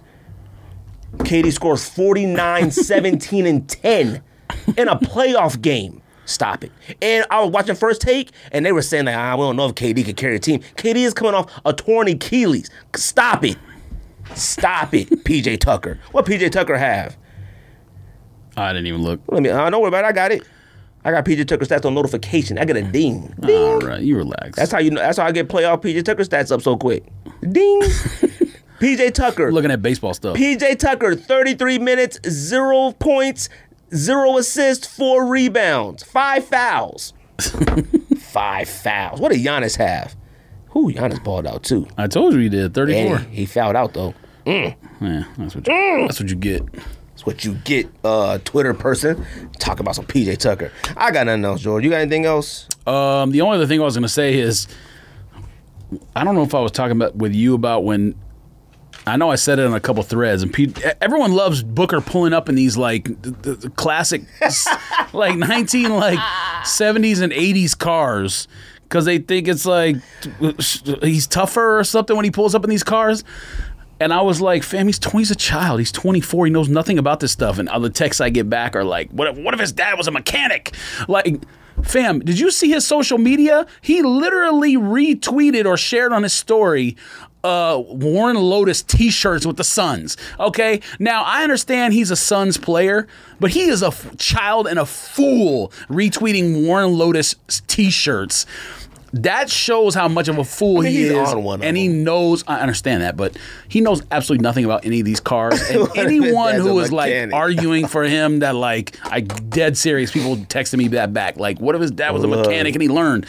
Just you can. It's okay to admit when someone's a fire basketball player and you're a big fan that like, yo, he ain't got no business pulling up in them cars. That don't make him cooler or like tougher. Nah, not tougher.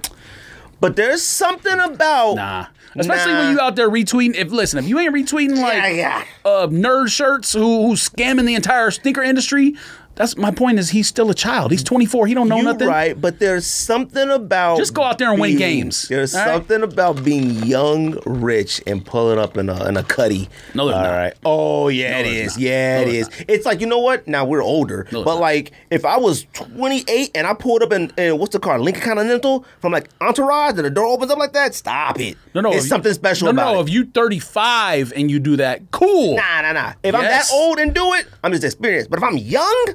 No's dumb to me. No's dumb. It's dumb. You just trying now thinking he's tougher. You just trying to show off or do whatever. PJ Tucker is. I mean, not PJ Tucker. Barry. Listen, what's his name? BJ Booker. Whatever his name is. If people weren't hyping him up just for doing that, he's just driving a car, fam. It's okay. Booker, you don't got to hype him up. Devin Booker is such a unique human being. Like people forget that he's the one that like came through with that elevator with that bandana on his mouth when they were jumping. Them engineer students was jumping the Suns player in the elevator. In the hotel, Devin Booker came through with a bandana on his face, ready to go in the elevator. You've seen the video? Maybe, but yeah, you've seen that. That's one too. Devin Booker always ready to scrap on the court for some odd reason. He got the biggest chip on his shoulder of all time. Now it may be earned. No idea why. It may be earned because like he doesn't really get his respect like he does because he is on the Suns. But you come to the playoffs for the very first time ever, and you play like Devin Booker's been playing. He's gonna be an all-star. Well, so in the bubble last year, he showed that he had like the stones or whatever you want to call it. But there was argument whether they should have been there in the first place, and they won 8 in a row. Like they were the very last team to be said, like, you know, you want to come to the bubble? You didn't invite them to the bubble. They did. They invited a certain amount of teams based on their record. Yeah, but they didn't go like, "Yo, do you want to come?" Well, you know what I mean. They was like, "Well, you know, your record does say you can't be here." And they was like, "I'm pretty sure the Suns could have been like, you know what, it ain't worth it." Look. I'm pretty sure the Suns could have been like, we decline. All right. I'm pretty positive. If teams know they can make the playoffs and they have already good pieces in place, they're probably going to go to the bubble. All right. They're not saying no. Devin Booker is on his way. And for the record on this podcast, I did say Devin Booker might be a top 10 basketball player of all time. I didn't. Don't do that. Don't make me go back to the archives. I said that about him and Giannis. I didn't say you didn't do that. I said don't do that now because you've had plenty of moments in between criticizing Booker. So don't do that. Oh, yeah. His game is weird sometimes. But you know what it is? No, you know what it is? Just don't do that. No, you know what it is? Just don't. He had no point guard. Because you know what he is? He's a shooting guard. No. They play their position so well. Gregory, just don't do that. Don't try to take credit after you've been hating in the interim. So, to go back. And my hate was right because you said it too. He throws turnovers, and Andrew said it too. Turnovers the weirdest time ever. I'm going to clarify everything. Booker deserves all the credit in the world for where the Suns are at. Now, we know they're there because of Chris Paul. But Booker and whoever else on the team playing well, especially Crowder and Cameron Johnson. No one thought he'd be relevant, this good, whatever. They thought, fam, he was like 23 already when they drafted him. Those kind of picks normally don't work out. I went back and looked up what you said. I guess I didn't know people trashed the pick, but people were going bad at the pick. And he's playing pretty good. Of course they were. So he needs a haircut. Booker does. A lot of guys need haircuts in the NBA. I got a barber. And he's here in Phoenix, local, so all the Suns can go. He gives fire haircuts, even to old white men, too. Yes. Booker deserves all the credit in the world for how the Suns are playing. Fam, they just swept in the second round. That's fire. Swept the MVP. But you still, that's the thing with fans, is you can say all that and still be like, yo, don't turn the ball over. Stop dribbling too much. You can still say those things. So don't try to chastise me. I'm not talking about you. I'm just saying I'm not talking about you. I'm saying when you were like, I did say Booker was top 10. No, fam. But in the middle between then and now, you said a lot of stuff that would make him not in the top 10. It was coaching. All right. And if PJ Tucker ever get good, you're going to say the same thing. Coaching. If PJ Tucker ever gets good, you be heated because that'd be just like Verlander. Why would I be heated? Going to the Astros getting good because it's impossible. Nah, that's different. How the heck is that different? If PJ Tucker been playing for 15 years. He gets good? No, because Verlander was like already a superstar at one point and then went down and then became like a better superstar. PJ Tucker's never been a superstar, so it's like, I don't care. He ain't important enough. Anyways, back to the Booker point. You can give all the praise in the world and still be like, yo, but you need to improve on A, B, and C. So my thing is like, don't turn it over. Stop over dribbling. You guys will still be fire. You be even better. And also stop pulling up them games in them cars. So that's it. That's it. Stop being a nerd and retweeting. He's on the shirt. I get it. I was about to say C.J. Mosley. What's his name? PJ Walker. Look, I don't understand. What's his name? Fred Lotus. Defraud Man. Yeah, there you go. You know what? We got to get to the bottom of it. You know, I'm going to message Warren Lotus and be like, we live in Arizona. Can you please tell us what the connection is with the Phoenix Suns? Like, I don't get it. He might be Sarver's son. He got to be something. It was, to me, it was better when they were doing the stuff with Manor. Like, why don't Booker just retweet stuff with Manor? But I think that was fuck Lotus Man. What's his name? I know we don't cuss on the show that much, or at least not as we used to do. Fuck Warren Lotus, all right? What's Tsunami Man on the Warriors now? That was a lot of his Manor stuff. Who? You know the Sun supermodel. Yeah, left-handed ugly hair man. Whatever his man. Sun supermodel. Yeah, but I thought it was Booker, him, and somebody else was like Valley Aiden. Boys or whatever. It was Aiden. Aiden's too tall to be a Valley Boy. You can't have a center be a model. That's weird. He just can't be cool. He tries to. He be trying to wear some fits too, but he just can't. He was out there dancing at practice and everybody retweeting it. Goofiest thing I ever seen. A 23 sneaker, you just can't. Like, and he had shoe stretchers. Like Jokic was showing his sneakers, and it was a 20, and he had a 15, and he had a shoe stretcher. And I was like, dude, that's still too little for you? And they don't make 16s? Anyways. I got nothing else. Appreciate by Like Soccer Podcast. Remember, go check out on the deal again. Yeah. Done with what? Shoulder? Hamstring. Let's sneak this. Bye.